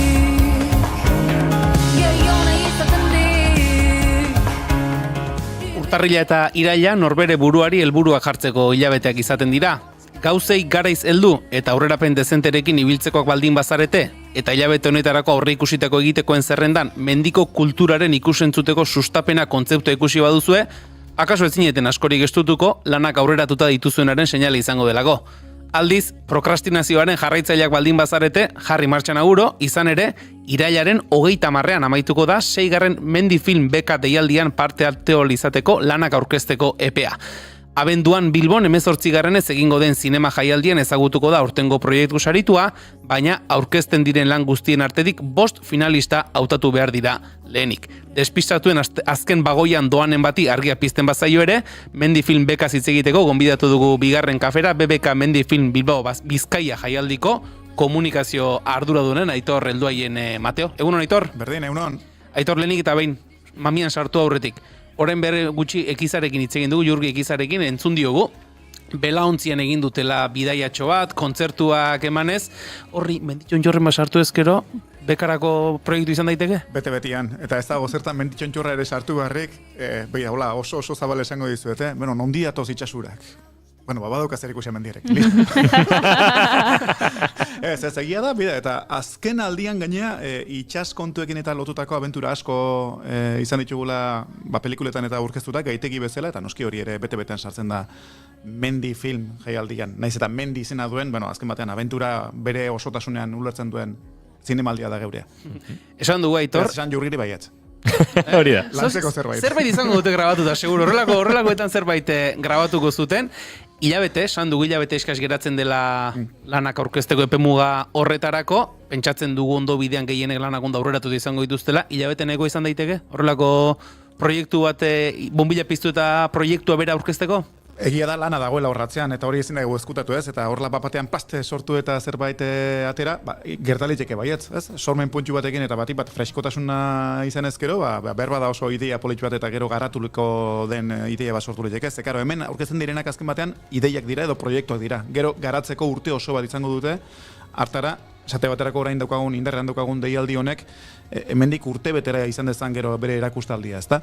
Beraz, orain proiektu bat aurkeztea da kontua. Eta proiektu hori ondo lantzea ez, azken batean, bera ikustea, ze gidoi landu nahiko zenukeen, nola egin nahiko zenukeen pelikula, ze baliabide erabilik nahiko zenituzken, eta gero bekak horretarako bultzada ematen du, ezta? Ekonomikoa eta berdin baita ere gero logistikoa esan genezake. Seigarren ekitaldia, Aitor, pixkanaka egonkortzen ari den atal bat, Mendi filmaren barruan, bekaren ere egonkortzen ari den zerbait? Bai, gorpuztu dena eta gainera bere estimua duena. Hori antzeman dugu. 2021 batean, 2020an aurrez deitu genuen lehenengo beka, 2021 batean ja gorpuztu zen pelikularekin, Txangorekin, eta arezkeroztik ikusi dugu nolabait egile berri batzuk edo agertu zaizkigula, eta gero egia da, nolabait ere, moldatzen jakin duela bekak baita ere bere baldintzetan, eta zabaldu eginda nolabait esateko, eta hartatik egile berri edo nobelak bakarrik izan gabe ere, dagoeneko zaildutako egileak ere saritzen ditu, eta honen bestean ja oso irekia den beka da ez, eta honen bestean, norentzat ez dira onak bere proiektu aurrera ateratzeko, edo bestak beste Itziar Garzia Zubiri bezalako historianetan oso aditua den pertsona bat, bai berdin produkzioan, berdin baita ere egiletzan, aholkulari bezala edukitzeaz. Horrelakoekin, ikusten dugu, badaukala bere erakargarritasuna bekaren deialdi honek. Eta zentzu horretan ze garrantzitsua, aipatu duzun hori, estimua somatzen dela, jaso duzuela, jendeak estimutan hartzen duen egitasmo dela, eta aldi berean, beka proiektu edo egitasmoa berak ere egokitu behar hori izatea, bertara aurkeztu nahi duten horretara egitasmo, biziri dagoen egitasmo bat eta eraldatzen ari den zerbait dela. Bai, eta gehitu pizgarri bezala baita, eskaparatea, azkenean honek beka lortzen duen proiektuak gero aukera du estreinaldian hon eta Mendi filmen bertan izateko, ezta? Naiz ni egokien esateko sekulako eskaparatea dela hori. Baina bada, guk esango dugu, bada.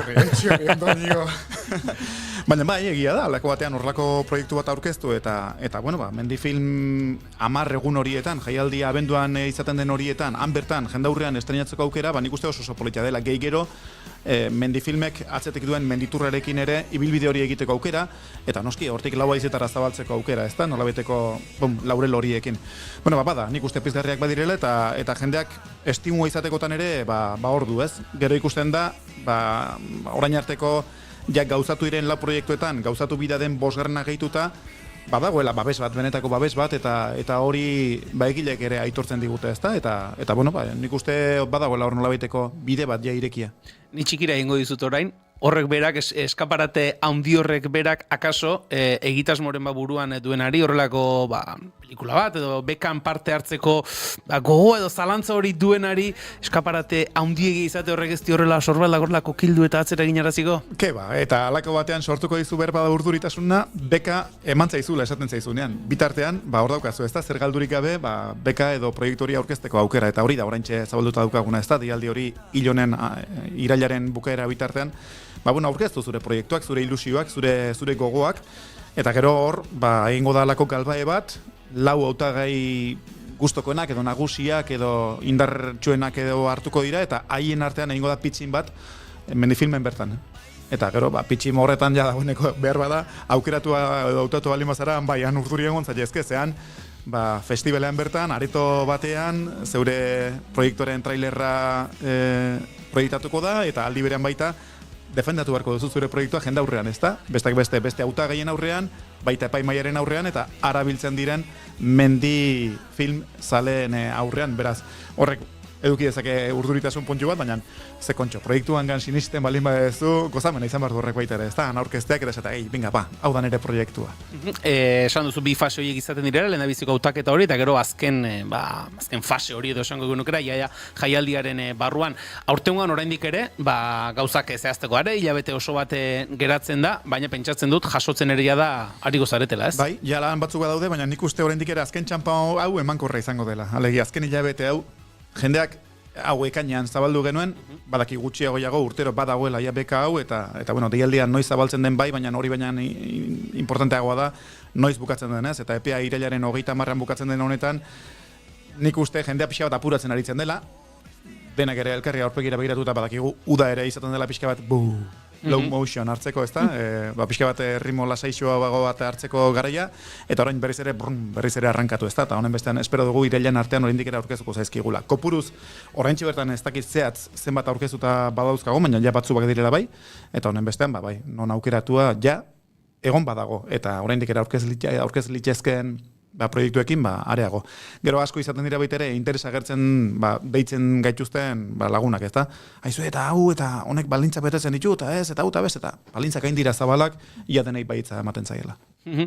Hor, bekara aurkezteko oinarriak eta zuen egunean kontsultatu daitezke horiek guztiak, baina badago guztia biltzen duen kontzeptu bat da mendiko kultura. Bai, beti. Eta mendifilmak azken batean hori du, ezta? Mendiko kultura zabaltzia eta erakustia, eta azken batean horrekin, mendigaiekin zerikusia eduki dezaken edozein kontu, gaitegi da hor bere zabalean sartzen dena, ezta? Lotu kirolarekin, lotu esplorazioarekin, lotu etnografiarekin, edozein gaitekin, klimarekin, edozein gaitegirekin lotua izan litekena, eta mendiarekin, halako nolabiteko zerikusia baduen gaia, horre barruan esar liteke bai. Eta gero zuk aipatu dituzun hoiek, sarien inguruan ere, ze hemen beti da, aurkeztuko du, baina saria honak baldin badira, jende gehiago aurkezta normalean, eta zuk aipatu duzu. 10.000 euroko sari hori, eta Itziar Garzia Zubiri ekoizlearekin formakuntza saio bate bai, esan duguna, jaialdian proiektzioa. Txaka, bai badira, nik uste pizgarri politak ez da, hau Bizkaiko Foru Aldundiak eta Ternuak, lehen edizitan baita ere bere egintzuten beka honen nolabiteko sostengu ekonomikoa, eta hien eskutik zetozen hasiera batean 10.000 euroak, gero erabat Bizkaiko Foru Aldundiak bere egintzuen hori, eta ala datorrez, nik uste 10.000 euro horiek, badirela apoio babes oso polit bat, bultzada polit bat. Lehen azimaratzen nuena, gero dago aholkularitza, hor bide lagun gara nola esateko, eta gara horretan berezeki goi buruan la jefa, hortxe agertzen zaigu, Itziar Garzia Zubiri. Beste noiz baita aipatu izan dizuet, eta piztu zarete garekin baita ere, Itziar Garzia Zubirik bere garaian ere ibilbide oparo egin zuen, produzio lanetan, beste Pura Vida eta alako pelikulak eta Arena Komunikazionekin. Arenarekin. Walls eta horrelako dokumental handiak eta bai. Eta gero erabaki zuen, bere kabuz ere bidea egitea, eta badakigu jakin nazio artean ere oso reklamatua den produktore badela Itziar Garzia Zubiri. Eta alde horretik bere esperientzia nolabait ere erabiltzen du eta txertatzen du beka lortzen dutenen artean, ez da? Ze jakin badakigu oso insistente dela. Bai, oso gainean egoten dela Itziar, telefona beti hortxe, eta maiz, esan dakoa ez, beka behin jaso duzula baieztatu, eta hortik aurrera dukazun garapen urte horretan, Itziar oso gainean egoten da, ja aurre probaketa ikusten, aholkatzen hemendik, aholkatzen handik, eta bai, eta hori lujua da. Itziar Garzia Zubiri bezalako norbait hor gainean edukitzea, eta gero esan dakoa, ginga hori ez, zer eta mendifilmen bertan, Bilbon, jaialdia abenduan gertatzen denean, antxe aurkezteko aukera. Pizgarria zari gara, baina askotan proiektu batentzako bideragarritasuna ere bada. Ezin nondik hasi, ez jakin nondik hasi, eta horrelako diru laguntza batek, horrelako asesoria, horrelako laguntza ez, Itziarrek egiten duen lan hori, pixka bat, kaso mendia ezagutu bai, kamararekin zerbait aritutako norbait ere bai, baina gero horrelako lan batean sortzen diren bestelako 1000 zalantza, 1000 esparru, 1000 egin behar horietan, Itziar bezalako pertsona bat ondoan izateak, eta jakiteak lan horrek izango duela lehen mugarri bat, aipatzen ari garena, ez da bakarrik jaialdi handi batean, maila handiko jaialdi batean estrenatzea, baizik eta lehen mugarri hori nolabait izendatzeak bapatean proiektu bati zentzu ematen diola. Hau ikusentzunezko ikuspegitik jarri dizue mai gainean nolabait bide lagun izango den profesional handi bat jarri dizkizue 10.000 euro eta jarri dizue lehen estreino bat nolabait eman dizute, ziurrenik behartzen nuen guztia. Ze beste guztia sortzaileak badu, baina kasu hori guztia ez. Bidea jartzen da, eta beka azken batean hori da, laguntza. Aitor, aipatu duzu 2020an izan zela lehen deialdia, gero 21ean gorpuztu zena edo, 2021 hartan Tamara Lukariniren Txango izan zen, 22an Marina Garziaren Lobos, 2023an Leire Egainaren Oinez, 24an Peligro no asomarse, Dani Kaskalesena, hoiek jada gorpuztuta direnak, eta esan genezake, beste bat, labean dagoela. Bai, sustraiak, raíces perdidas. Horrentxe Luis Arrieta, Jesus Iriarte eta Dani Burgi hiruak elkar hartuta lanean dabiltza bete-betean, esan lan ja nahiko aurreratuak, pelikula hori mamitzen gorpuzten. Hiru izen horiek aipatuta, ja background bat dago. Eta lehen esan dut, ezta nolabait ere zaildutako zuzendariak ere saritzen ditu horrentxe ja bekak. Eta hauena da nolabaiteko eredu bat, ez? 2021ko mendifilmen, hauek mendiak 1976 filma aurkezu zuten. Labur esan da, 1976an, Shahaur mendian, Afganistanen, Naparroako espedizio bat eta Poloniako espedizio bat nola elkar anaitu ziren, erakusten zuen pelikula emozionante bat. Eta pelikularekin sekulako arrakasta lortu zuten. Besteak beste, Iruñan bertan urteko takileroena izan zen pelikula, mendiak 1976, zinema komertzialetan, Golem zinemetan bereziki erakutsita. Eta bueno, ura firman Luis Arrieta, Dani Burgi eta Luis Iriarte agertzen zituen pelikula zen.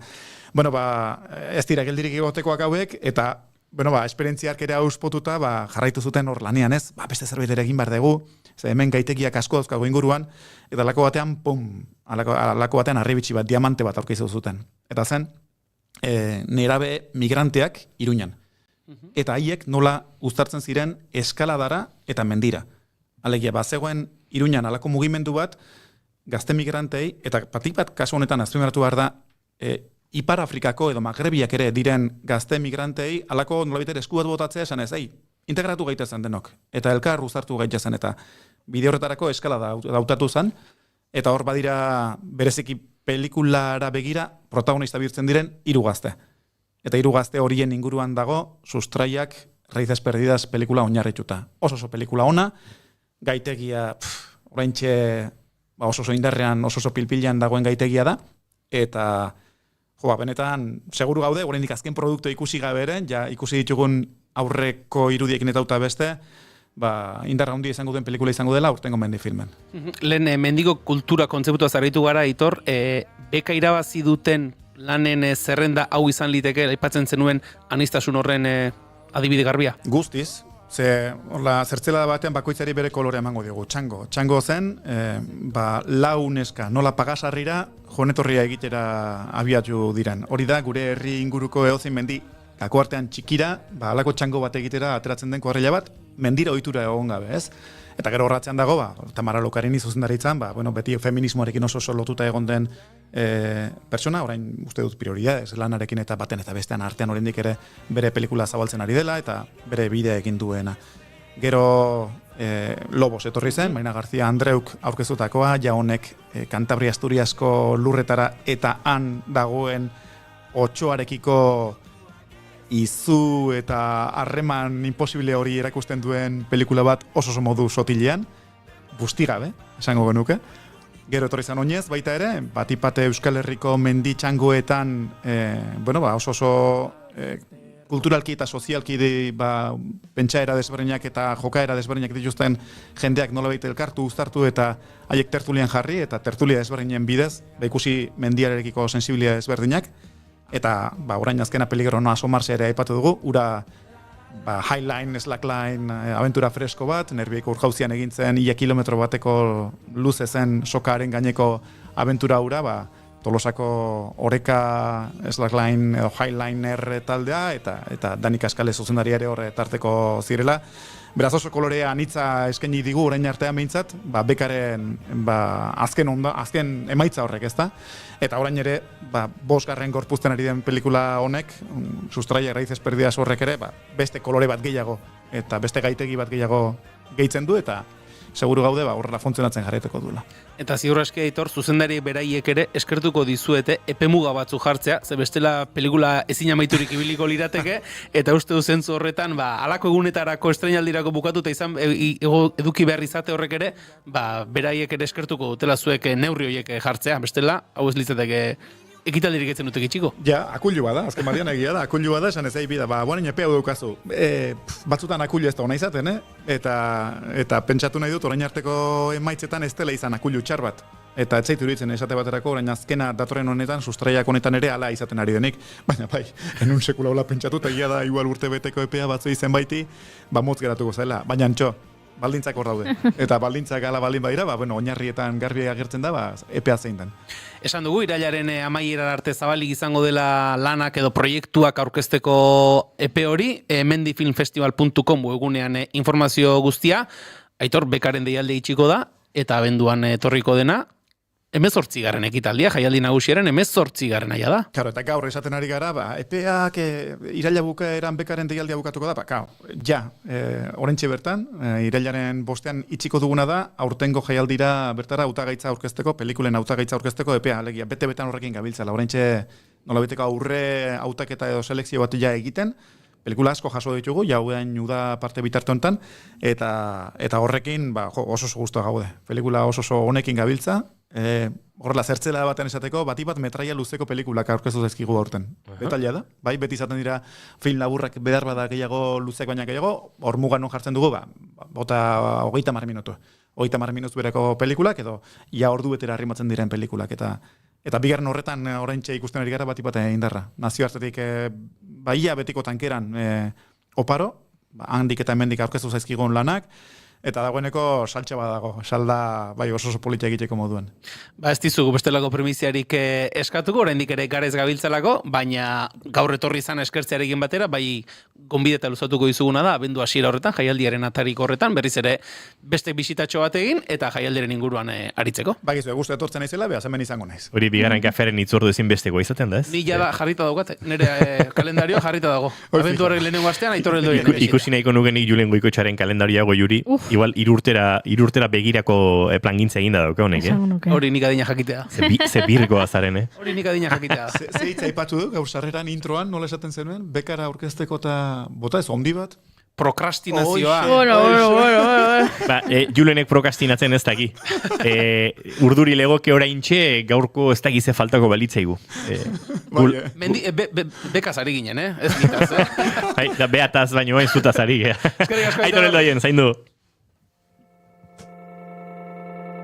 Momentu bat ezaztu egin naiz, parkeko soinuetaz, dudarik egin ezin zenean, abesteko behar utxaz. Eta guk zozketatxo bat daukagu zuekin elkar banatzeko entzuleo, gainera honek itxira data nolabait oso gainean du, adi entzuntza zue, ze datorren hilaren lauean jokatuko da, Barakaldoko Lasesarren partida garrantzitsua. Atletik eta Osasunako gizonezkoak ariko dira, aurtengo Euskal Herria txapela nork lortuko leian, eta itzordu horretan, naiz irratiak zuentzat sarrera bikoitzak ditu. Bidali zuen porra edo aurrikuspenak gure WhatsApp zenbakira, 644-6-2-9-9, naiz irratiaren WhatsApp zenbakira, ez bigarren kafearen era, 644-6-2-9-9, eta guk zuen artean, zozketa hoiek zozkatu eta helaraziko dizkizuegu. Liga hasi berritan, Valverderen Lehoien eta Liziren Osasunaren sasoia nortzeko itzordu garrantzitsu izango da, eta txapela hori, esan da bezala, etzi, arratsaleko 8 izango da, Barakaldoko Lasesarren zuen porra helarazi, eta sarrerak, gure kontu, 644-6-2-9-9 zemakian. Zure zan Erdibana Toyota zarrea, zenbat aldizok erreko irtera, elurra bidertzea,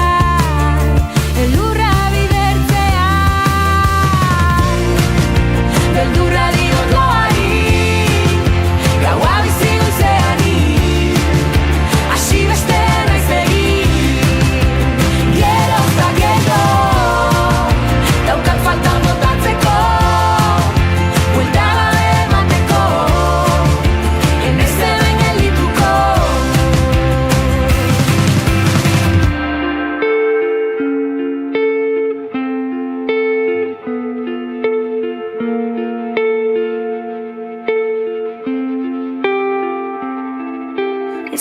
iragar duenaren egun sentia izango naiz orain.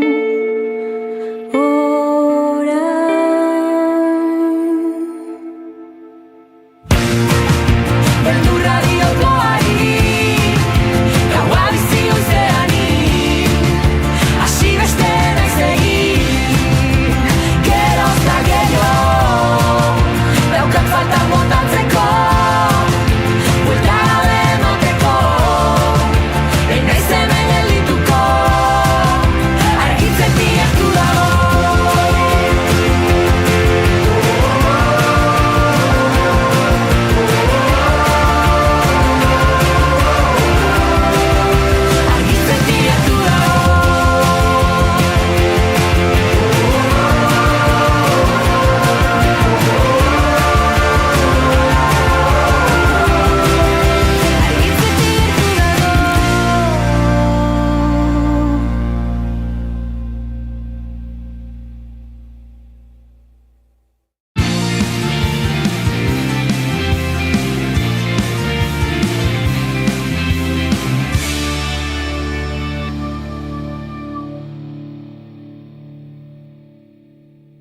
Bigarrenak ez direlako beti okerragoak, bigarren kafea. Bi begi bilore, eldurrik gabe, dena ongi dago, zu bazaude. Bi begi bilore, eldurrik gabe, dena ongi dago, zu bazaude. Goizako eguzki izpi berotan, besarkan nazazu. Julen Goikoetxe Barbe oso. Zer gertatzen da? Ez adi eskakeatu. Zer egin nahi du? Zer. Ikusi otola zero, en plan, nik ontaz ez dakite zer, nik gai hau... Ez. Zuk galdera bat egin diozu hemengo bati, esan diozu, parrandan ibili zara udan, eta esan diozu, bortxoa, bai. Esan diozu, ni zero. Barkatu. Niri atzo, zure lagun batek, eta saio honen kolaboratzei izango den batek, galdetu zidan ea ajea zenuen oraindik. Nungoa. Ez dakit. Zuko egingo duzu? Egia esan, ikadina jakitea litzaken jakitea, baina ikakingoek. Harrapatuko donik. Lagun hori. Dena ongi dago, zu bazaude. La la la la la la, la la la la la, la. Kontua da, denboraldia amaitu aurretik sorgin eta aztimozorroak jantzi eta udako abestiak zein izango ziren iragartzen saiatu ginela. Badakizue, udan beti badaudela parranda eta hondartzako tabernetan nabarmentzen diren 3-4 kantu. Baina superbotererik ez dugunez, ChatGPTri galdetu genion etorkizuna irakurtzen lagun ziezagun.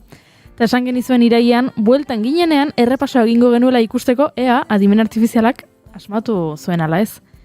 Hortara etorri gara.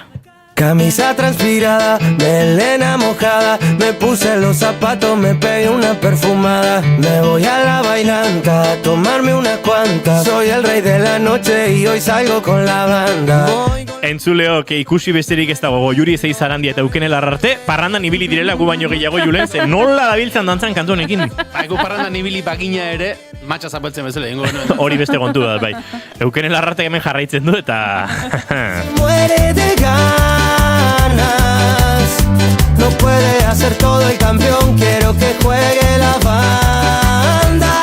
Que alguien saque a bailar a la morocha que se muere de ganas, no puede hacer todo el campeón. Kontua da, nola neurtzen da abesti bat udako abesti den ala ez. Bueno, badaude, hainbat indikadore.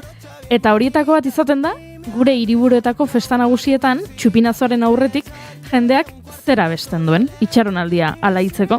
Eta entzule, zalantzari gabe, ez genuen asmatu, ez ChatGPT delakoak, eta ez da guk ere, ze hau, entzuten ari garen hau, izan da abesti horietako bat. No quiero meter cuento, pero si te digo que no te entro, yo te miento. Baby, yo soy el hombre que tu cuerpo necesita, yo soy el que sabe que tenés ganitas, de que te saque a tirar unos pasos, vamos paso a paso, me tomo un par de... Norbaitek atera dezala morotxa dantzatzera, irrikaz dago eta.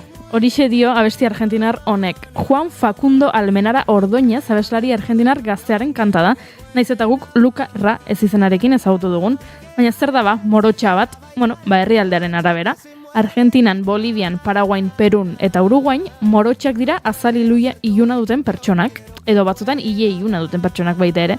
Venezuelan aldiz, bikia, hau da, mi morotxo da, nere anaia bikia. Eta Nikaraguan hortzak falta zaizkien umei esaten zaien morotxo. Dena dela, morotxak dantzan jarri ditu parrandazaleak. Gasteizen behintzat hori gertatu zen, ze urtero abuztuaren 4ean, Zeledonen jetxieraren zai daudela, Andre Mari Zuriaren plazara gerturatzen direnek elkarrekin abesten dute, eta urtero abesti bat nabarmentzen da. Pasaren urtean izan zen Potra Salvaje, duela 2 urte Kebedoren Kedate, bai, tamalez, oiuka abesten diren abestiak ez dira inoiz euskeraz izaten. Baionako bestetako txupinazoan behintzat beste zerbait gertatzen da. Ze entzun genuen euskarazko abesti bat, Baionako bestak uztailaren 9ean hasi ziren, goizean goizetik hartu zuten martxa, kirolekimenekin eta ezpeletako biper moletaren munduko txapelketarekin. Bazkal ostean, jendean dana bildu zen Askatasunaren plazan, irekiera ekitaldiaz gozatzeko. Zenbat aldiz aurkituko nuke zure usainaren oroitzapena, zenbat aldiz itxarongo nuke aurrez aurre egoteko itzordua, egunak hobeak baitira zurekin batera, zenbat aldiz emango nizuke kafe. Ahmoni Baionez bandaren doinuak hasi zuen giroa berotzen eta ana agertu zen udaletxeko balkoian Iñigo Etxezarreta, Entol Sarmiento edo ETS talde arabarreko kantari eta gitarrista. Zurekin batera kantuarekin unkitu zuen publikoa, baina tira, zurekin batera abesti hau, entzuten ari garen hau, 2022koa da. Orduan hau, nekez izango da 2025ko udako kanta. Ta elkartuko gara berriro, gure betiko lekuetan, zabalduko ditugu besoak, besarkatuz gure animak, ta amestuko dugu gauean, oraindik gelditzen zaiguna, egunako beak baitira zurekin batera. Orduan, zurekin batera 2022koa balin bada, zein izan da udako abestia egon da? Hori da beste galderetako bat, egin ez da egon udako abestirik. Esan dut, neurtzeko modu ezberdinak daudela, ze aldatu egin dira. Lehen irratiko erreprodukzioetan neurtzen zen, saldutako diskoetan, baina orain Instagrameko storietan eta TikTokeko bideoetan gehien erabili diren abestiak begiratu beharko genituzke udako abestia zein izan den jakiteko. Iluna Barraren bideoen gainetik zein doinu jarri dituzte Instagrameko erabiltzaileek, edo zein abesti zatirekin egiten dute dantza TikTokeko munduan sartuta daudenek. Lehenengo kategorian hau izan da horietako bat zalantzarik gabe.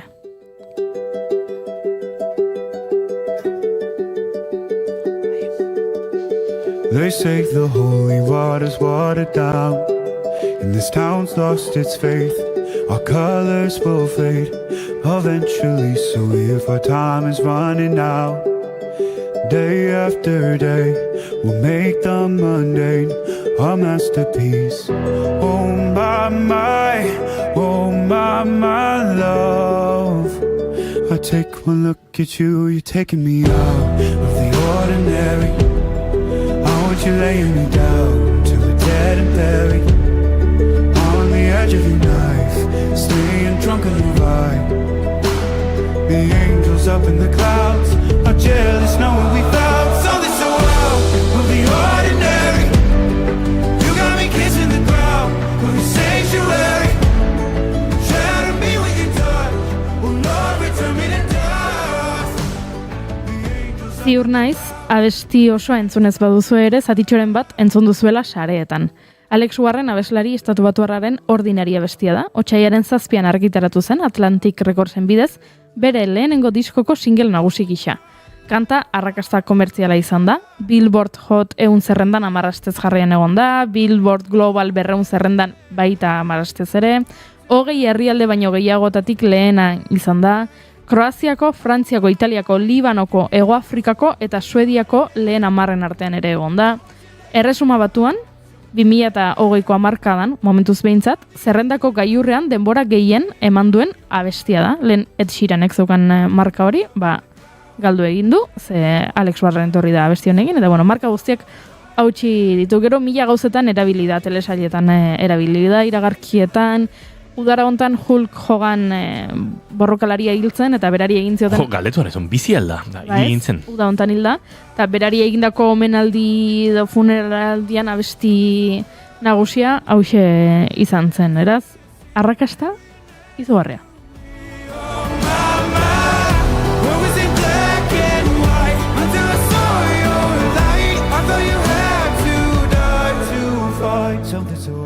Polita da. Oiuka abesteko modukoa. Bai, bada, polita da. Baina baldakizu ezer esaten duen. Askok jakingo duzu, baina beste batzuk agian edo ingelesa ez duzu menperatzen, edo letran ez duzu erreparatu. Ba, honako zerbait dio. Egunerokotasunetik ateratzen nauzu, nire ondoan nahi zaitut hilda eta lurperatutak gaudenera arte, zure labanaren ertzean, zure mahastian mozkor, odeietan aingeruak jeloskor daude, badakitelako hain ezoikoa den zerbait topatu dugula. Zure santutegiko lurra besarkatzen naukazu, txikitu nazazu zure ukituarekin jauna, itzul nazazu ahutsetara. Bai, konturatu gabe, errezatzen ari ginen, Eta nola, errezatzean besten zerbait ohikoa guretzako, nahiko nuke orain, beste mugara joatea. Eta errezutik pasatzera beste zerbaitera. Yeah. Bad girl.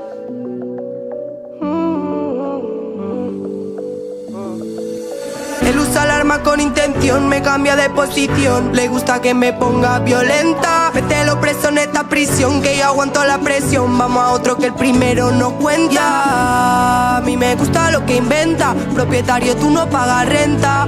No, cualquier tigre no entra. Pero tú rompiste, quitaste el seguro a la puerta. El baby que tengo en el sexo es especial. Bai, beste muturrean hau esaldi errepikakorrak, doinu alaia eta koreografia bat. Bat Gial artista kataluniarrak Dame izeneko abestia argitaratu zuen duela 2 hilabete inguru.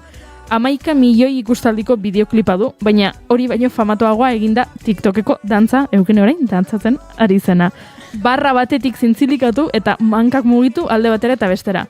Horixe da erronka, bere sasoian dago Bat Gial eta errez egiten du, baina ez da erreixa, Giar asko indartu behar dira.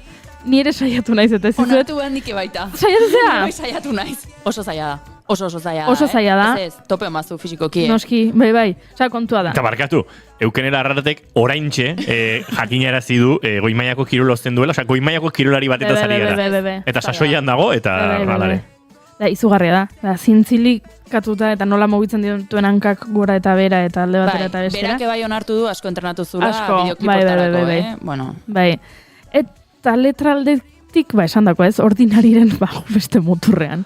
Goi, 11 eta 50 dira, 12 gutxi, etxeko txikienak oraindik ez dira eskolara itzuli, beraz... Igual ez dira hasi eskolara joaten ere goiuri. Hori ba, ez direla itzuli oraindik. Bale, uste nuen, ados. Bai, ez dizuet esango, beraz, zer esaten duen. Orduan zertan gehatzei? Euskarazko abesti dagokinez zer? Ze hori ere galdetu genion guk ChatGPT-ri, denboraldia maieran, eta berak 3 artista aipatu zizkigun. Udako abesti izateko artean, Mirua, Kainakai eta Ixa Sakara, eta aizu, ez da inorruti bili. Ez? Entrenetik Hernani, natxe plantatu nitzan itabernatarin. Ai, freskatu nahi nunik. Ai, leporaino guzti. Ai, freskatu nahi nunik. Ai, leporaino guzti. Morrosko bat opatu nun tabernan barrena, kemena jasotan ikitzein nioan aurrena. Bibili gara azaltzen Amerikan zer esan nahi duen morotxak. Baina Ameriketan azaldu beharko bazenu morroxko bat zer den. Hor ere badago. Baina, fonetikoki morotxa, morroxko, antzeko da dira. Bai, ebea da, begira, bai. Zer da morroxko bat? Ja, nola azalduko zenuki zer da morroxkoa. Morroxkoa da. Hau da, xirimiri bezala ez dagoela hitzik azaltzeko zer den. Morroxkoa. Ez? Bai. Ez dakit ba, ez? Osa... Zara morroxko bai, Julen? Morroxko bat? Gizaseme sendo potente bat. Gazte xamarrare bai, ez? Edo ez dauka zergatik. Nik aur bai. Behin nerabe baino gazteagoa direnekin, morroxko. Nere bikotek Tinderri morroxkoen katalogoa ditzen dio. Morroxkoen katalogoa. Eta grazia egiten dit. Morroxkoen katalogoa. Morroxko asko dago Tinderren? Morroxko asko dago Tinderren, bai. Bai, hori da konta. Bueno, kontua da. Gure inguruan mutikozkorra ere bai. Baina morroskoa pixkate moztakagoa da, sendogoa. Morroskoa da. Bueno, a ber, kontua da, hau da udako abestia, morrosko, bueno, izain daiteke. Adimen artifizialak proposatu zigun behintzat, eta izu, ez dago gaizki, maiatza amaieran argitaratu zuten morrosko, eta egun gutxitara Miruenea diskoa, Miruako hirukoteak, 2 urtez egon dira lanean, proiektu potolo hau aurkezteko, eta euskal musika tradizionala eta elektronika uztartu dituzte, baina oraingoan, egian, trikipoteoaren iturritik edan dute gehiago, eta izu, arrakasta izan du. Baina udako abestia? Bueno, batzuentzat bai, beste entzat, ez? Adimen artifizialak proposatuta gurrengoa kainakai izan zen. Eta hori bai, udako abestia ez dakit, baina udako protagonistetako bat izan dela, seguro. Badakizu ez da? Zer gertatu den Bilbon? Bai. Sarreran ere zerbait aipatu dugu, eta... Pixka eta ingo dugu laburpena, agian jendeak ez du jarraitu guztiz, ze gertatu den. Bilboko aste nagusian, jotzekoa zen kainakai, entzuten ari garen, Olatz Salvadorrekin eta Marenekin batera. Abando Ibarran, auzoren 16an. Hasieratik izan zen pixka bat hankazgorako kontzertu bat, aurreikuspena behintzat, ze Bilboko udalak iragarri zuenean programazioa, ez zuen esan, kontzertua existitzen zenik. Hori izan zen lehenengo errespetu falta, ze mentxe dauzkagu, 3 emakume puska, 3 artista euskaldun musika egiten, diskoak egiten, eta Bilboko festetan kontzertu bat eskaintzen, edo hori zen beraien asmoa behintzat, eta Bilboko udalak ez zuen esan, beraien kontzertua gertatu ere egingo zenik. Hori alde batera utzita kontzertuak aurrera egin zuen, Bilboko udalak ere esan zuen aizue, hau ere badaukagu, zuzendu zuten akatsa, baina, egunean bertan jakin genuen kontzertu horiek ez zirela gertatuko, eszenatokia montatu gabe zegoelako. Nola jakin genuen? 3 emakume hauek bideo bat egin zutelako eta sareetan elkarbanatu zutelako kontatuz, pixka bat gainetik, misteriorako lekua eta tartea utziz, zer gertatu zen, esanez, arazo teknikoak edo zeudela eta eszenatokia ez zegoela montatuta, eta orduan, ez zuela denbora ematen eszenatokia montatzeko, ez da beste alternatibarik topatzeko, eta ez zutela kontzertua emango, euskaraz eta gaztelaniaz egin zuten bideoa, eta sorpresaz harrapatu gintuen, ikusiak eta aurpegietan nabaritzen zen beraiek ere, sorpresa harridura edo, susto handiarekin topatu zutela han eszenatokiaren egoera. Aipatzen zuten bideoan, udalak ohar batean azalduko zuela gertatutakoa. Bilboko udalak atera zuen 4 lerroko ohartxo bat, esanez, kontzertuak bertan bera geratzen zirela, eszenatokia ez zegoela montatuta, eta eskerrak emanez, eszenatokia montatu alizateko azken orduetan lanean aritu diren teknikari eta langilei, baina, ezin ezkoa zela eta kontzertua bertan bera geratzen zela. Handik tarte batera, pixka bat gehiago jakin genuen, ze artistek erabaki zuten komunikatu bat egitea. 2 gertakari horien tartean bat azuzait, gainera asko aibatutakoa jendeak, udaleko webgunean kronika agertu zela, kontzertu horren kronika publikatu zutela. Milaka pertsonek dantzatu dute Olatz Salvador, Maren eta Kainakairen doinuetan. Eta 17 ordu publikatuta egon zen. 17 orduz publikatuta egon zen, naiz eta saretan segituan konturatu zen jendea, eta esan zuten naiz, kontzertua etzen egin nola kontzertuaren kronika hau. Hori gertatu ondoren, beraiek elkarrekin 3 artistek komunikatu bat atera zuten, kontatuz pixka bat luzeago zer gertatu zitzaien, eta salatuz ez, nola eszenatokia ez zegoela montatuta, nola udaletik jasotako erantzuna etzen egokia izan, batetik eskatu zietelako beraiek bertan bera uz zezatela kontzertua, hau da artisten ardura izan zedin, beraien erabakia zela, bertan bera uztea kontzertua, naiz eta eszenatokirik ez zegoen, eta beste aldetik ere aipatzen zuten, inkluso iruzkinen bat jaso zutela esanez, kexatzen balin baziren edo, publiko egiten balin bazuten, Bilbon ez zutela, gehiago aurrerago joko. Eta, hori dena kontatu zuten, nahiko oi hartzuna izan zuen kontatutakoak, eta handik egun batzuetara, Bilboko udaleko zinegotziak hitz egin zuen, esanez, gezurra zela, 3 emakume hauek aipatutakoa eta alternatiba bat eskaini zitzaiela, plaza zirkular edo deiturikoa, eta ez esan zutela, eta gainera erabaki hartzerako momentuan kainakai bakarrik zegoelan eta besteak ez zirela agertu. Hori kontatu zuen, eta orduan berriro ere hiru artista hauek beste komunikatu bat atera behar izan zuten, zein noski edabide askok zinegotziaren hitzak hartu zituzten eta kontatu egin zituzten beraien medioetan, eta berriro ere hiru artista hauek komunikatu bat egin dute esanez gezurra dela zinegotziak esandakoa. Baietz alternatiba gisa kainakairi eskaini zitzaiola beste plaza batean jotzea, eta kainakaiek iratxek erabaki zuela ez hiruen kontzertua ez bazen gertatzen, ez zela egingo. Ordan benetako alternatiba bat ez zitzaien eskaini. Bueno, hau da labur bilduta pixkoat gertatu dena, eta hau guztia esateko kainakaiek, ez nuke esango kainakaiena denik 2025ko udako abestia, baina bai kainakai izan dela udako protagonistetako bat, Olatz eta Marenekin batera. Eta honek non uzten gaitu? ChatGPTren azken proposamenarekin. Berak esan zigun, Ixa Sakara zela, agian udako abestia eskainiko zigun artista. Eta agian ez da inokerribili ze Jepa izeneko abesti bat argitaratu zuen, eta Jepa, asko entzun omen da taberna zuluetan eta txosna giroetan eta.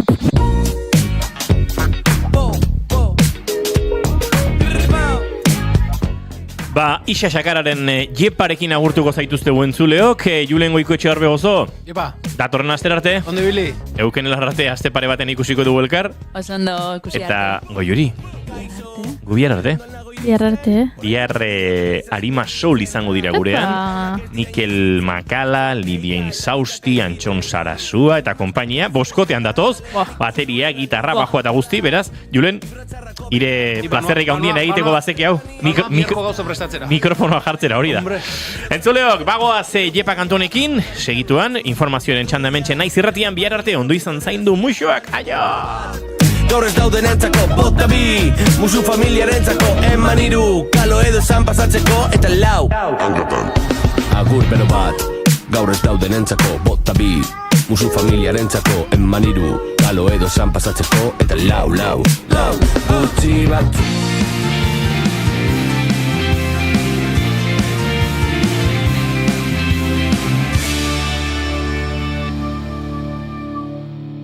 Keep calm and bigarren kafea.